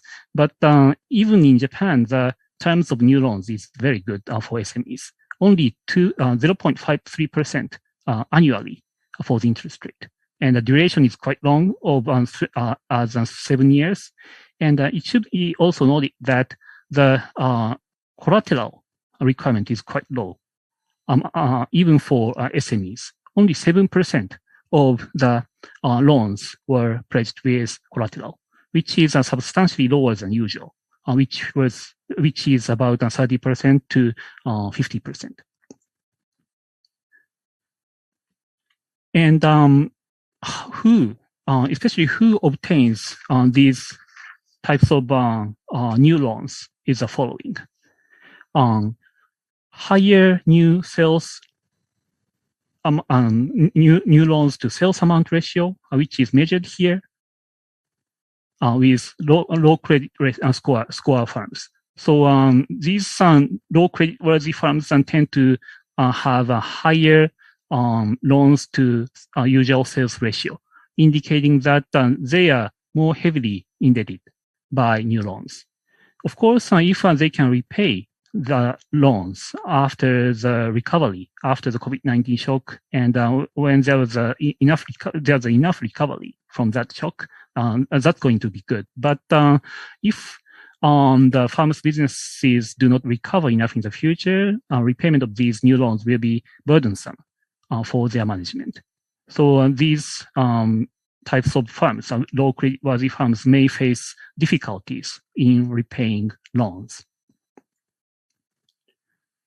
And it was, I just talked about obtaining new loans, and there's another aspect of financial financing, which is forbearance or the modification of previously extended loans.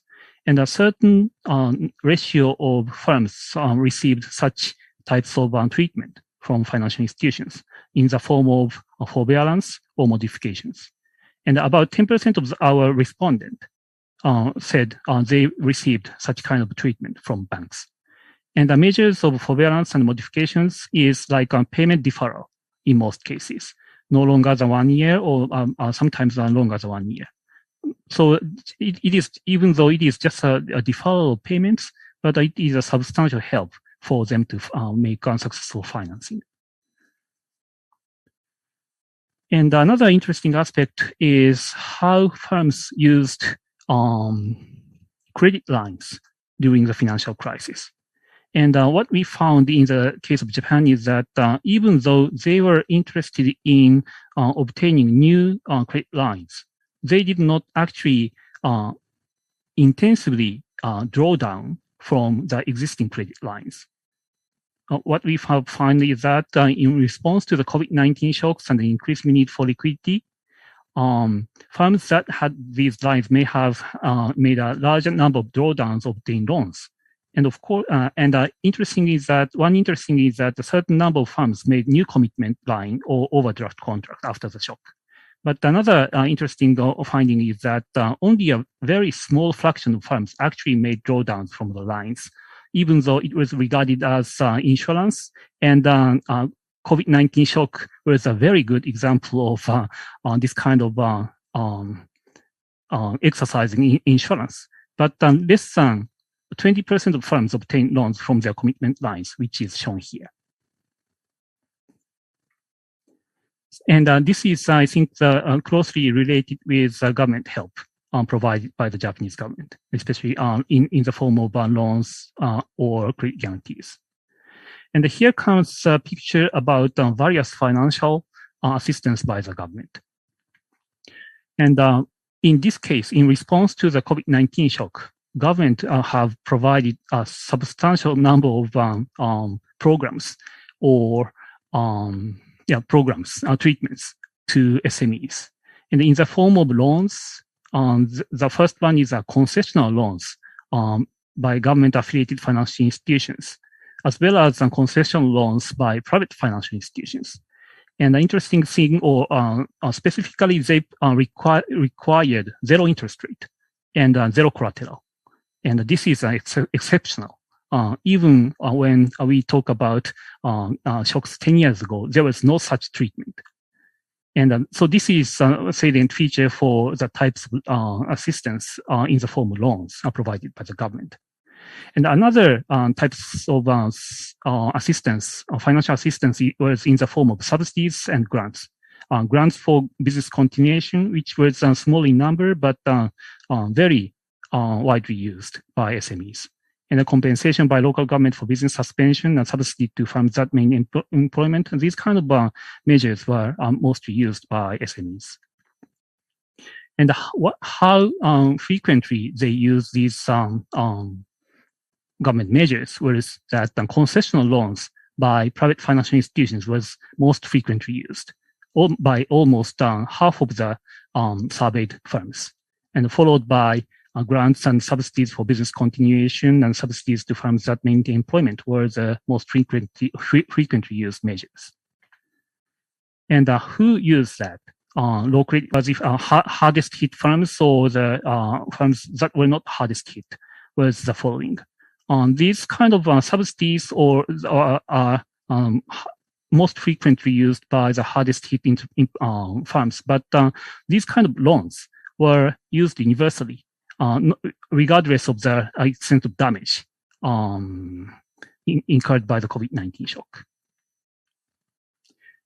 And mostly because of these very abundant and generous government financial assistance, the substantial decline in the number of bankruptcies, even during the COVID-19 shock. So this is the number of bankruptcies all over Japan, and most of the cases of bankruptcies were dominated by SMEs, but the number is quite small, even though there was a very severe shock, economic shock caused by the COVID-19, spread of COVID-19. But we should say there are several side effects caused by these government procedures. One is short to medium-term issues, which means, of course, it depends on the speed and the extent of the recovery. But if the current crisis has a lingering damage to firm performance, the firm will face trouble repaying the debt they have accumulated during the crisis period. So not only government have provided the assistance, financial assistance to firms, but the government should provide some assistance in restructuring these kind of loans in the near future. So this is one of the potential side effects. And another important side effect is as follows. Excessive dependence on the government financial assistance will have an adverse impact on the financial innovation in the private sector. And there are several examples of possible negative impact of these. And so having said all of these, here comes the conclusion. We can say that the SMEs are vulnerable to adverse shocks such as business shutdowns caused by this event, in addition to this previous event. And current crisis is characterized by a massive shock to the economy at the initial stage, but several specific sectors such as accommodation and restaurants or individual services are mostly severely hit. And a variety of government help were provided, and which was quite unprecedented and help to reduce the number of bankruptcies to the historically low level. But we have to be careful about how the extent of side effects, not only in the near future, but also in the long future. And so here is the conclusion of my topic. And yeah, maybe I should stop here. Sorry for just a little bit over time. Thanks very much, Professor Uesugi, for the very insightful sharing experience, especially in the discussion as well regarding how the SSME is really affected by the COVID-19. And I believe the discussions is going to be hot, because I mean some of the attendees already dropped their questions in the Slido, but we will continue our discussion sessions after the following speakers. So thank you, Prof. Uesugi. And for the next sessions, I would like to welcome you with our next honorary speaker, which Professor Habib Ahmed from Durham University, UK. Professor Habib Ahmed has MA from University of Chittagong, Bangladesh, Kent Okon from University of Oslo, Norway, and also Ph.D. Economics from University of Connecticut, USA. Before joining Durham University as professor and Sharia Chair in Islamic Law and Finance in 2008, Professor Ahmed was Manager, Research and Development in Islamic Banking Development Group, SGB, National Commercial Bank, also in Saudi Arabia, and worked at Islamic Research and Training Institute, IRTI, of the ISDB Group, Islamic Development Bank Group of Saudi Arabia. And Professor Habib also, I mean, he is one of my professors when I was taking my master degree in Durham University. I'm very much inspired by him. He has many research interests, especially in Sharia, in Islamic economics and finance, contemporary applications of Islamic commercial law, economics of law, and also as well as non-profit organizations and waqf. Among many published and authored books, chapters, and hundreds of papers. Without further ado, I would like to invite Prof. Habib. Salam, Prof. Habib. How are you? It's been a while. Walaikum salam. Good to see you again.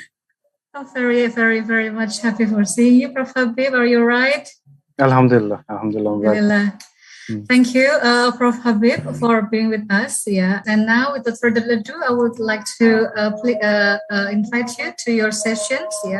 And you Can I share the screen? Yes, please, Prof. Thank you very much, Diane. Good morning and assalamu alaikum to everyone. I have my paper's title, as you can see, Building Resilient SME Sector, Islamic Perspectives. I was asked to provide some Islamic views on how we can deal with the COVID crisis, and in some ways, I thought of talking about resilience. This presentation is more conceptual, and the things I'll cover basically are four key things. We'll start with understanding risks and resilience, so that we can use these concepts later when we talk about the Islamic principles and building resilience. I'll very briefly talk about COVID-19 and its impact. I think there has been probably a lot of discussion on this already. And then the second part of my talk relates to first introducing Islamic principles related to risks, and then trying to understand how we can use these principles to build resilience in the SME sector. So let's go on, given the limited time and quite a lot of things I plan to cover. When we talk about risks themselves, we can understand risks in terms of the three elements of risk, or what we see in this risk triangle.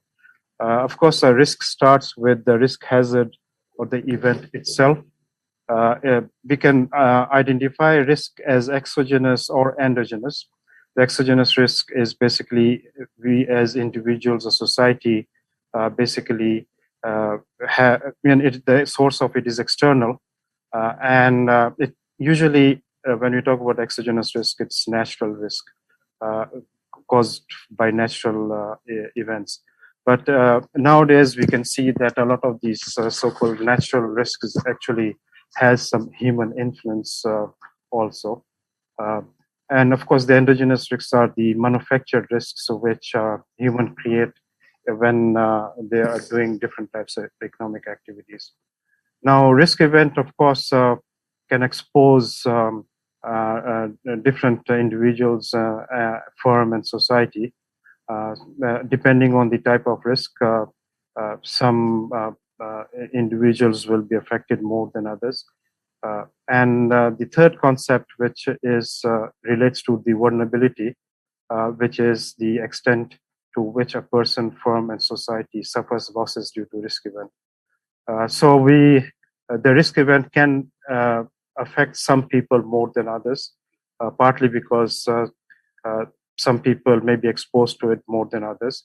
And then the second level is that even if people are exposed to risk, depending on the resources they have, they may be able to deal with the risks more, or they can deal with the risks in a better way. So that basically determines the vulnerability, which is the opposite of resilience. So resilience, individuals, firms, and societies will be able to, in some ways, deal with the risks. The losses due to risks will be much lesser. Now, given this general framework of risk, we can think of different types of risk and how different, the risk can be in some ways dealt with at different levels. When you talk about the types and scales of risk, we can think of the micro level risk, which affects individual households and firms. So these are very much individual. For example, if you're talking about death in a family, that is a risk event which affects the household at a very micro level. The meso risks relate to the risks which affect the communities. So, for example, if there's a local flood affecting a specific community, a lot of people are affected together. And then we have macro risks, which are basically risks which are at the national level or even at the global level, as we see with COVID. Now, the way we respond with these different types of risks really depends on what are the sources of the risk. Now, for micro risks, we can deal with the risks either at the household level or the market can resolve it in terms of providing insurance services, for example, or it can be resolved at the community level. But when it comes to when the size of the risk increases, the macro level risks, these are very difficult to manage at the household and firm level. And there is a need for the community in terms of the civil society and the government to come in and help mitigate the impact of these kind of risks. Now, hopefully after we have this very brief discussion on this, we can go on to understand what is resilience. Resilience is basically defined as the ability of individuals, firms to bounce back after risk events and adapt to changing circumstances.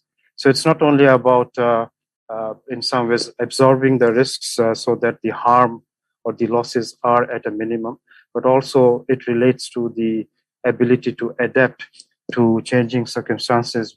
Actually, we live in a very dynamic world, and this adaptability feature becomes very important. Now, resilience, theoretically, we can think of resilience, the factors which should determine resilience as first, the knowledge of the adverse event. If you have some knowledge of the adverse event, you can prepare for it. As we know that when we talk about risk management, you can prepare for it before the event, and then once the event happens, we can cope with the risk in terms of taking the necessary steps. So the second feature of resilience is the ability to accurately predict the risk associated with such events. Again, mainly to take ex ante steps before the risk event so that you can prepare and absorb the risks in a better way.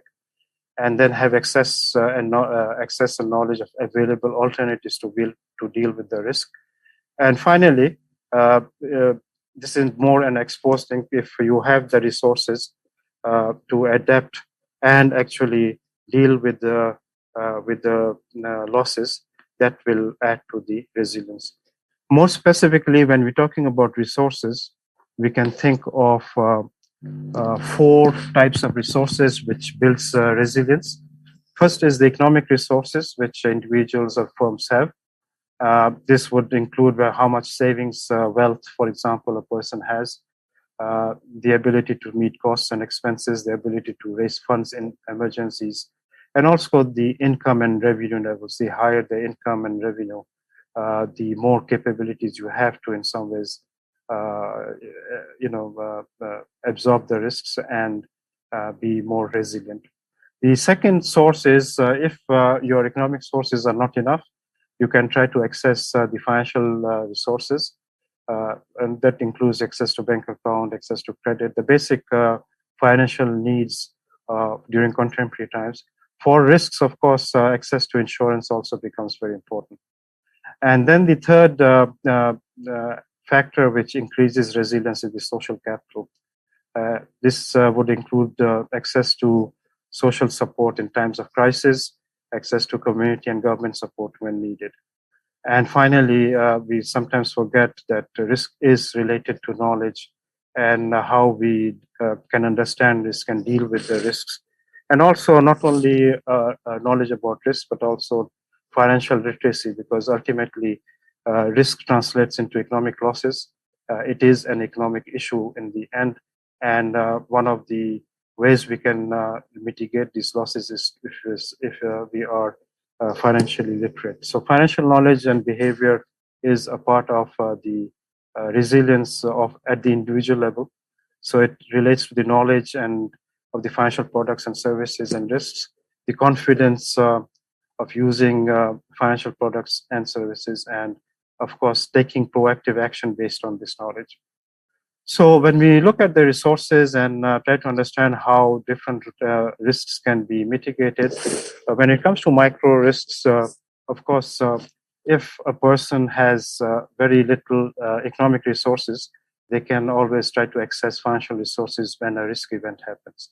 But assuming that these financial resources are available in the market, but we are aware that due to financial exclusion, a lot of micro and small enterprises do not have these facilities. As for macro risk, there is a need to have access both to financial resources and also to social capital. When we're talking about social capital, we're talking about support from the community in terms of support from civil societies and also from the governments. And we just heard from the professor about how the government had proactively, and actually most of the governments had reacted by providing support during the COVID crisis. So given this background and understanding what risks are and what resilience means, we can very quickly understand the risk features of COVID in a perspective of the risk triangle. When it comes to a risk event, of course, COVID is an exogenous and it's supposed to be natural, but of course that put all manufactured because too much interaction of humans with the nature probably has caused it. And we know that the COVID is not only a national, but a global risk event.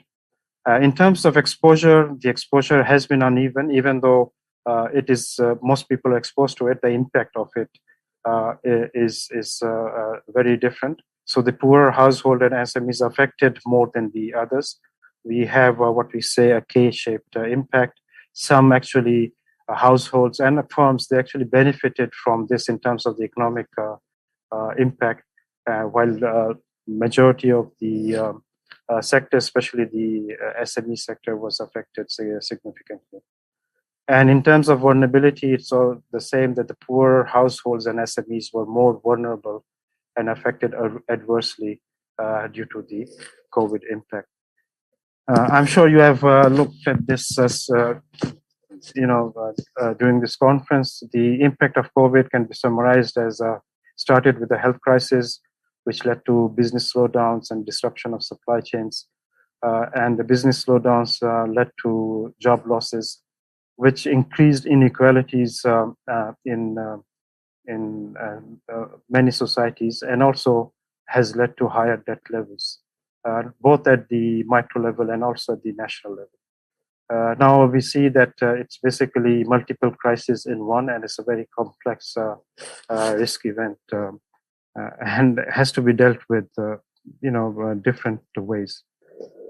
When we look at the SME sector, we know it is a very important sector in most countries. But even before the crisis, the SME sector actually was financially excluded.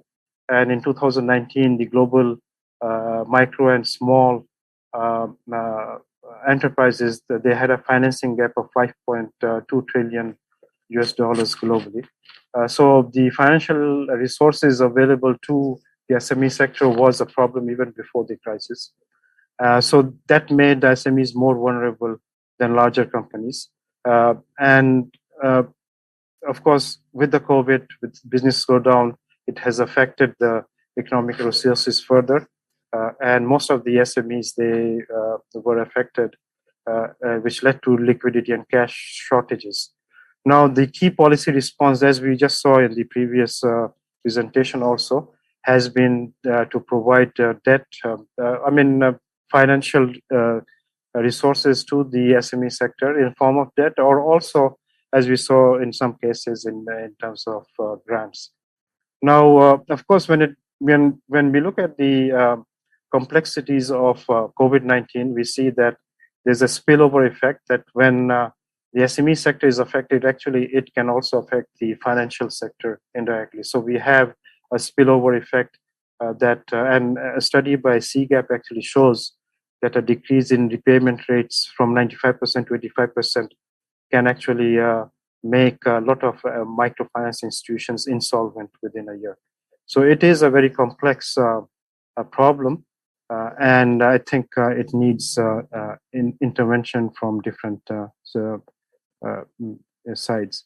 So given this overview and background, we move on to the Islamic perspectives of risk. First, we can look at the three types of risks recognized from an Islamic point of view. The first is the essential risk, which every entrepreneur should take, because from an Islamic point of view, the return of profit must be linked to risks. And this comes from the two maxims of which links return to risks. And these are al-Hun bi al-Hun and al-Kharaj bi Zaman, which basically says that that the benefit or profit should be linked to the liability or the risk of any undertaking. And then we have, of course, prohibited risks, which is the excessive uncertainty. Of course, excessive gharar is the prohibited, risk. And also, we can have uncertainty in the terms of contract, which is not too relevant to COVID, but it is the uncertainty, excessive uncertainty, which basically is prohibited. And given the principle of permissibility, or whatever is not prohibited is permitted. So all other risks are the permissible risk. But of course, when we say it's permissible, that implies that we need to deal with them somehow. In terms of the principles which relate to risk, there are some maxims which really indicate that when it comes to harm, and when we talk about risk, it is basically potential harm. So we can relate these maxims of harm to also thinking of how risk should be mitigated. The overall goal of Sharia is to maximize benefits and minimize mafsada, which basically is harm. And actually, Sharia is guided by this very broad principle. And then we can see that there are quite a few maxims which relates to harm itself. For example, harm should be avoided as much as possible, and harm should be eliminated. So when you're talking about avoidance of harm, it is an ex ante before risk event we should try to take steps to avoid the harm or the risk. And once it happens, we try to eliminate it. And there are other principles like facing private harm is tolerated, then facing public harm. And the last one here is avoiding detriment or harm takes precedence over bringing about benefit. So I think we have these maxims of harm, as I'm calling them, which provides a very good framework in terms of that we should be proactive in trying to manage different types of risks. And this is, we can see from other principles also. So the maxims of harm can be applied to risks, which I just mentioned. And then, of course, Maqasid al-Sharia, which is the objectives of Islamic law, relates to the protection of religion, life, intellect, progeny, and wealth. So it's interesting to see that the word protection is used. And when we're talking about protection, it basically is talking about the mitigating the risk events which can harm these very essential elements of life, of religion, life, intellect, progeny, and wealth.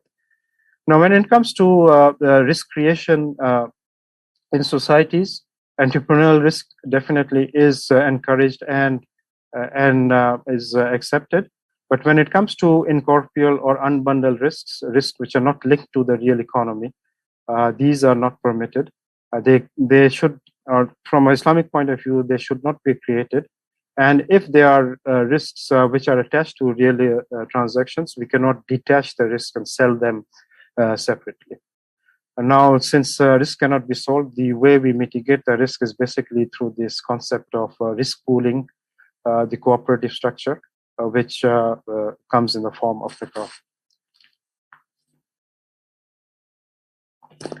Now, this is the final part of my presentation. I'm just going to go over quickly. I'm aware that time is short. So we can think of increasing resilience in terms of increasing the resources we just mentioned, in terms of increasing the economic resources, the financial resources, enhance social capital, and also increase financial literacy. I'm just going to touch on a few things in this respect. When we talk about economic resources, of course, we understand the traditional resources in terms of capital, for example, which is the key to the resources, and as we looked at income and other things. But I think COVID has shown that one of the key resources which can resolve these macro level risks is to actually introduce digital technologies. So digital technology can help build the supply chains and provide services to customer directly through digital channels. For example, you can digitalize operations and also working remotely. So it basically provides a lot of flexibility, which huge risks like COVID impose on the society. Now, of course, when it's talking about the SMEs, one of the key things will be access to technology and also the technological knowledge, which may be in some ways a constraint in using the technologies. In this respect, the government, again, if you look at the players in risk management, the government has to play a very important role in providing the digital infrastructure or ecosystem, which basically is a prerequisite before we can introduce technology as a solution. And a related thing, of course, is Islamic fintechs can provide financial services to SMEs and remotely at lower costs. So it is not only the SMEs which can benefit if we have Islamic fintechs which can provide the financial services through digital channels. I think that also will definitely improve the resilience of SMEs. The second effect, the second source, of course, is the financial resources. Here, I think this has been discussed probably a lot in this course. So the key response to COVID has been to provide financial resources. But in many cases, this has come in form of debt or debt rescheduling. So that really doesn't solve the problem, because the more debt basically increases fragility, which is counter resilience. So I think from an Islamic point of view, the resources should come in terms of risk-sharing modes. We are aware that it's not very much used in practice, because of different reasons. So I think there is a need to come up with innovative ideas to see how risk-sharing modes can be enhanced in financing the SMEs. And in terms of coping with after the event, the key response should be providing the takaful services to basically mitigate the impact of macro level risks like COVID. So again, micro takaful is not very popular. Actually, the overall takaful industry, Islamic takaful industry, is very small, and when it comes to micro takaful, it's even smaller. But given that we live in societies where risks going to occur more and more, I think this is a sector which needs to be enhanced and expanded. The final, the final resource actually is the social capital. Again, because COVID was macro level impact, it requires response from the community and the government. Because the risks are so large, it cannot be dealt with at the firm level or the household level. And markets also are not the right instruments, because the markets, especially when it comes to SMEs, because of information problems and economic reasons, they are not very forthcoming to provide financial services to the SME sector. And as I said, the financial exclusion was a problem prior to the COVID. And when it comes to COVID, because of increased risks, the market solutions in terms of microfinancing and others, this becomes very difficult. So I think the social capital becomes very important. And in this regard, the Islamic social finance sector, in terms of zakah, waqf, sadaqah, qard, Hassan, takaful, they can play a very important role to provide the necessary support, different types of support, increasing the resources, both economic and financial, of the SME sector. And when we talk about the Islamic social finance, they can actually do it along with the Islamic financial sector in terms of blended finance. So I think, again, there is some thing happening in this regard, but moving forward, when we're thinking of helping build a resilient SME sector in the future, I think these are the areas where, in terms of blended finance, these are the areas where there is a need to pay more attention. And finally, this is sometimes neglected. One of the instruments of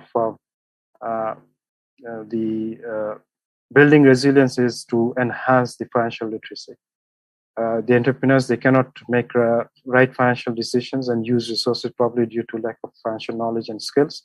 And as we discussed, one of the features of resilience is to understand the risks and prepare accordingly. And when we're talking about preparing, we're talking about financial resources, economic resources, among others. So financial literacy from an Islamic perspective will not only include the financial numerical literacy, but also knowledge of Islamic finance.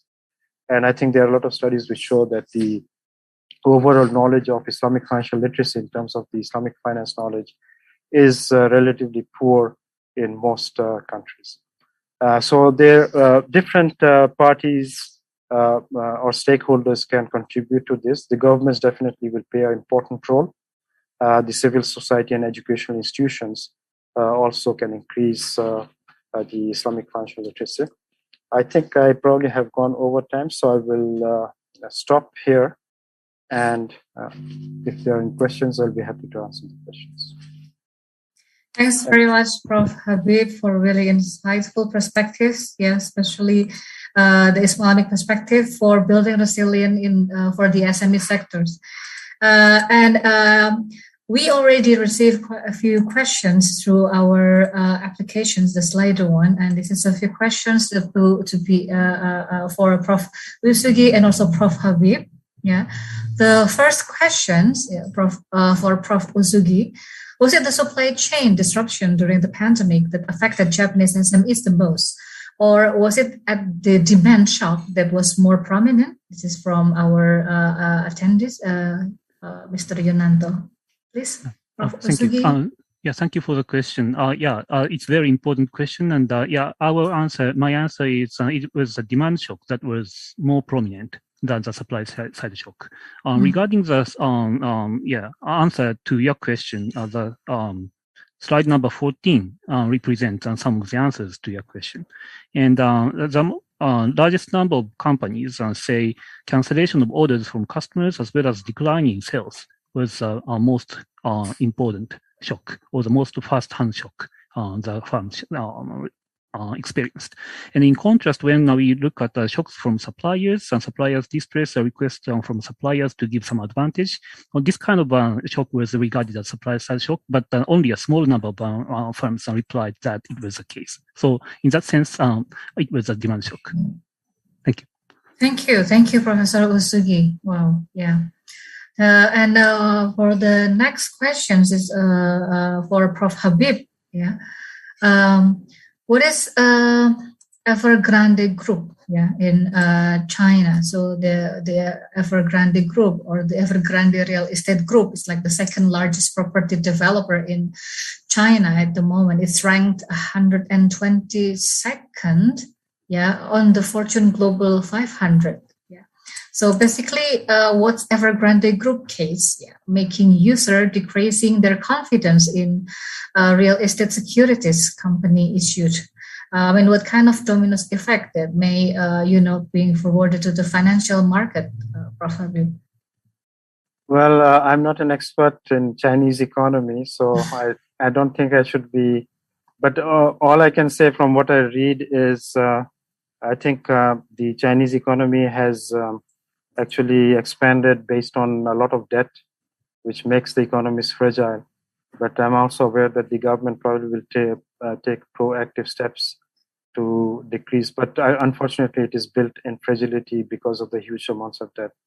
Mm-hmm. Beyond that, as I said, I'm not an expert on Chinese economy. So, thanks. No worries, Prof. Habib. Yeah. Thank you. And maybe we could move forward for the next questions to Professor Uesugi. Yeah. How is the impact of COVID-19, especially in Japan's SME across prefecture? Yeah. Is there any area or region has worse impact compared to the others? We were expecting that to happen because there was a substantial heterogeneity in the spread of COVID-19 across regions in Japan. Tokyo area was very severely hit by COVID-19, while regional area was not that hard hit. But when we looked at the answers from the responding firms all over Japan, there was very small heterogeneity across regions in the size of shocks incurred on SMEs or the way as they respond to companies. Maybe economic shocks and also both on demand and supply side were almost equally spread out all over the country in Japan. So that's contrary to our prior expectation, but it was the case. So this is the answer to your question. Thank you. Thank you very much, Professor Uesugi. And I would like to remind to the attendees that the materials for both our honorable speakers will be available in our websites. Please, you may check to the chat, yeah, especially if our honorable speakers referring to the previous materials that may relevant to your answers. Thank you. Thanks, Professor Uesugi. And for Prof. Habib, yeah, in Islamic perspectives, yeah, I also have a quite concern in this, but in Islamic perspectives especially, do you suggest that in the future, maybe government should prepare to somehow making the SMEs more independent and preventing the SMEs to be more capital dependent to their government financial aid? Yeah, what do you comment on this, Prof? Yeah, I think the issue is when we talk about SMEs and their exposure to risks, what kind of risks they are exposed to. For certain risk, of course, if they are micro level risks, they can deal with these. But when we're talking about macro level risks, I think it is beyond the control. So there has to be support at a level which is beyond them. Now, of course, from Islamic perspective, I mean, you're talking about governments which come in, but I think one of the key differences would be that the community, or what we call the civil society, the Islamic social finance, would play a very important role. And one of the key, in some ways, features of social finance we have seen traditionally, they have actually played a role where they not only provided income support, but also provided protection against different types of negative shocks. So I think from Islamic perspective, other than government aid and dependence on government aid, the Islamic social finance, which is basically, as I discussed, the impact of COVID was different. Actually, some businesses, they did very well. So it was not that the whole, the economy was affected uniformly in the same way. So some businesses did very well, others, especially the small and micro enterprises, didn't do well. So in some ways, if you look at from a social solidarity perspective, the businesses which did well has some responsibility to support their people who are vulnerable. So, and that's where the social finance comes in. Now, as we are aware, there are a lot of initiatives which are taken worldwide to revive this sector. And of course, Indonesia is one of the countries which is leading. And the amount of resources available to the social sector, Islamic social sector, is huge. So I think definitely we can, reduce the dependence on government's financial aid by bringing in the Islamic social finance. Thank you, Prof. Habib. I have a following up questions. I mean, for Prof. Habib and also for Prof. Uesugi, regarding the financial aid from the government.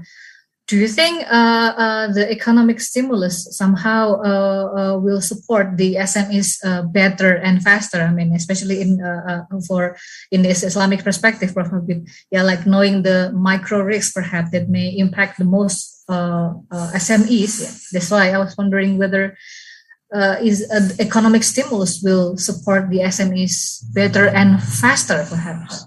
Maybe Prof. Habib will have an opinion first regarding this matter. Okay, I think if you see, most of the government response stimulus has been at the cost of increasing the debt levels at the public sector level. And that probably has a huge implication in terms of the sustainability of government finances itself. So I think yes, the government can play a role, but it also has limitations because the debt levels are increasing, and in some countries, that itself can cause future problems in terms of sustainability. So we definitely have to think of alternative ways, and in that perspective, Islamic social finance probably can be an alternative to these government responses. Thank you, Prof. Habib. What do you think, Professor Uesugi? Perhaps I'm not sure in the global context, or more maybe in Japan, whether if have a different impact on that. Yeah, maybe I can talk about the Japanese case. Of course, on government help, government financial assistance will help a lot. Especially if the shock is macro level shock. So in mitigating a macro level very massive shock, the financial assistance I just explained right now helped a lot, especially to reduce or to weather the shock. In the sense that there was a decline in the number of bankruptcies, as well as number of business abolishment among SMEs. So in that case, the government assistance will help a lot. But at the same time, as Professor Habib explained, there would be a problem of excess debt after the government provided a huge amount of financial assistance. So the debt restructuring, as well as the business restructuring, will be needed in a massive scale after the shock in the post-corona era. And this is a very sensitive and very complicated issue. When the government intervene and try to restructure all the government firms' debt as well as firms' business models. And the Japanese government has provided this kind of assistance for many years, but they provided assistance only to a smaller fraction of companies which need help. So we are going to need it very badly after the Corona era. So we are required to make wider area when we are talking about the business restructuring after the Corona era. So that's the problem, potential problem we are going to face after the Corona. Yeah. Thank you, Professor Uesugi. Yeah. I mean, it's very complex, especially decisions for a policymaker to make.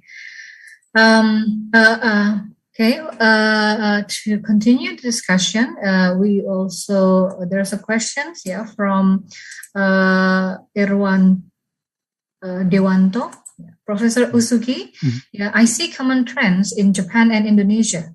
In your opinion, what are the important factors for the SMEs to bounce back after pandemic, perhaps? Thank you. Yeah, I think the one thing which is common between Japan and Indonesia for SMEs is to find demand, kind of a new type of demand after the Corona shock, because economic structure will change quite a large margin from before the pandemic and after the pandemic. So there may be some hidden demand when we are looking at the post-corona economic situation. So finding a new demand sources is the most important factor for SMEs to recover healthily after the corona. And this is maybe the common thing we can say about SMEs in Japan and Indonesia. But when we are talking about unique factors which is required in Japan, is that we have to deal with the population aging problem in Japan, because maybe Japan is most advanced country in terms of the aging. A number of elderly people is the highest in the world. And we are facing the severe and consistent decline in demand over the years. So we have to deal with this kind of problem, and which is going to be cause a huge challenge for SMEs. Especially currently, what SMEs are facing in Japan right now is a business succession problem. A very smaller number of successors appear for SMEs, even though the manager of SMEs are getting senile, because a large number of current SME owners, established their businesses right after the World War II, and they become the age of the 70s or 80s, and they are going to retire.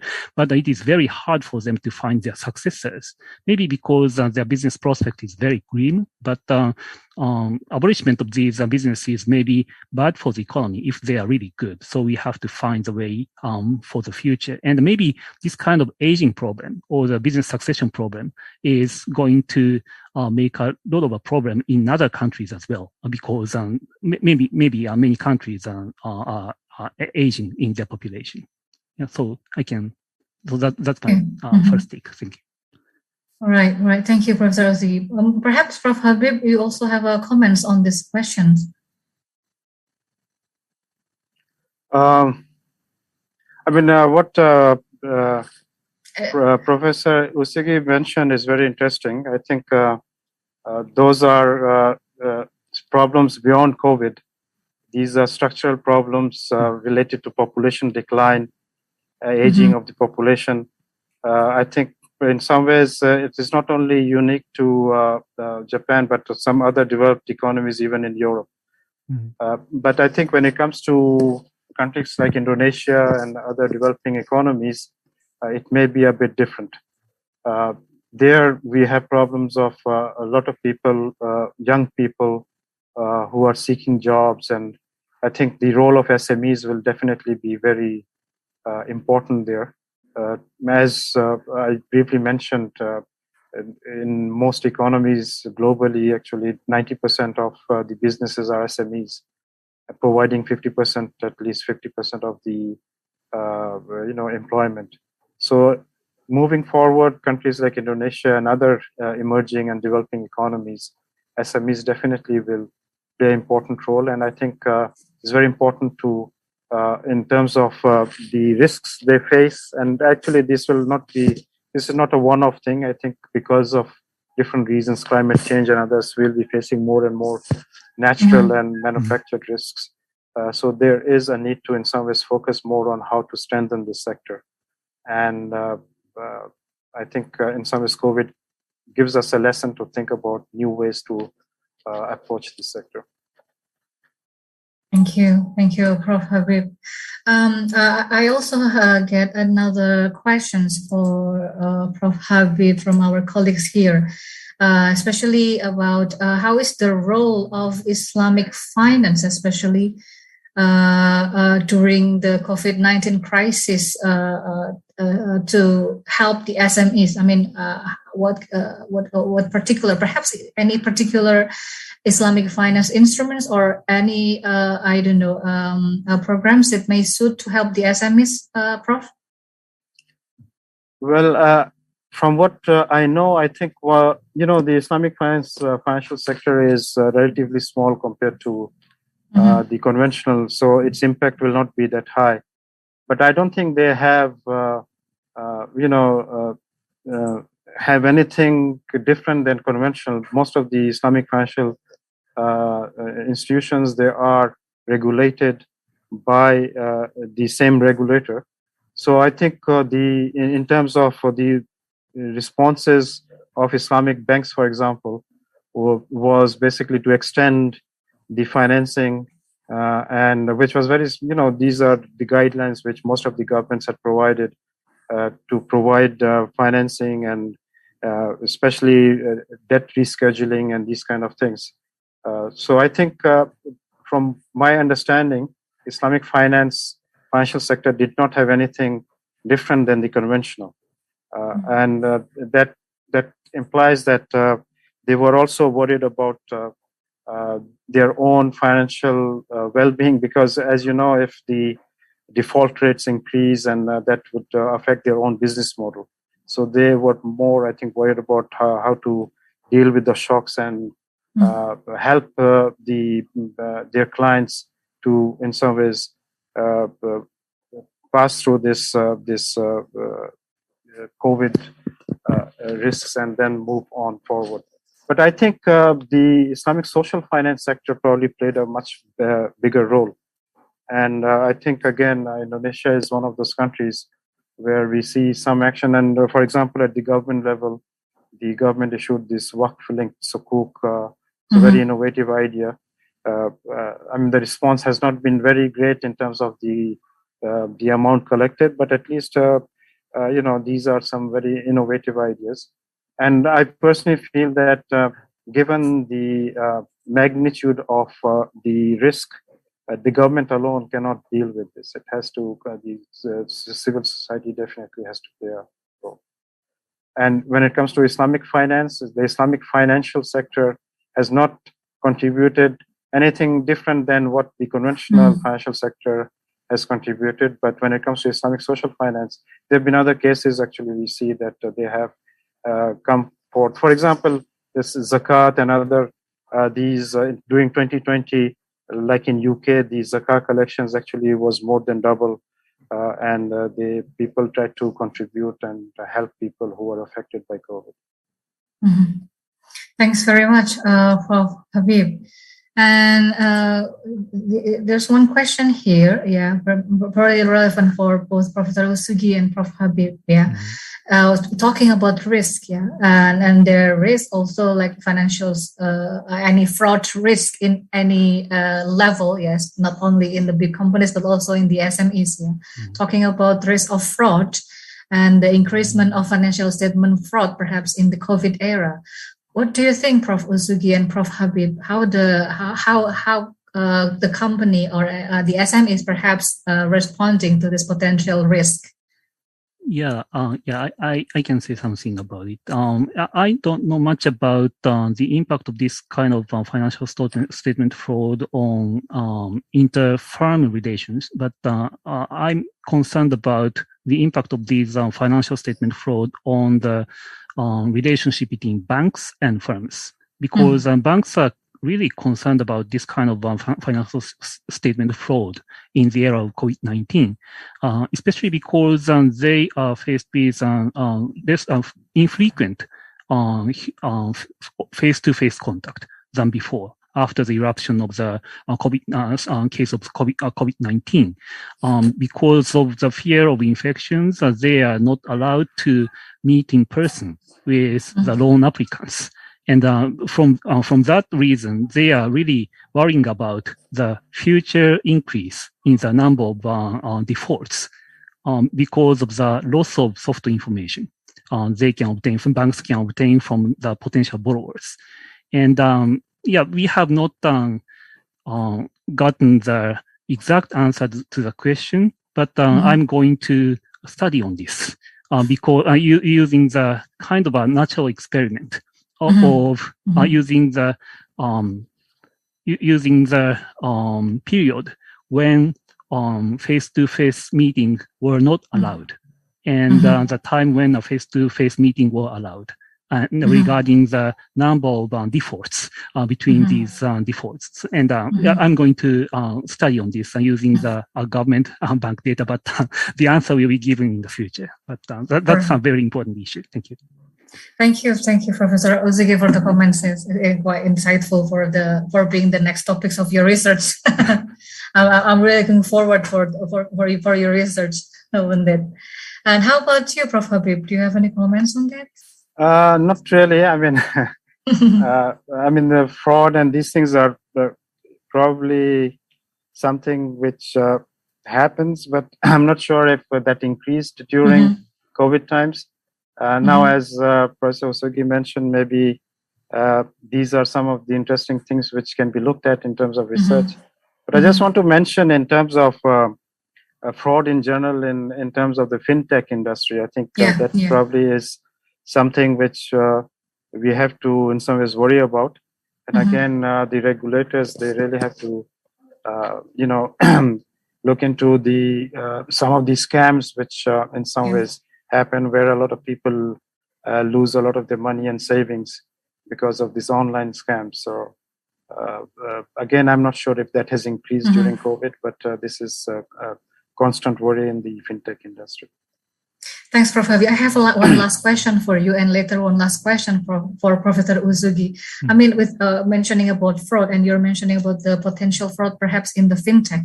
I'm really intrigued with the information that digitalizations is really giving impact for the SME really to build back better. Prof. Habib, do you think? I mean, like what can we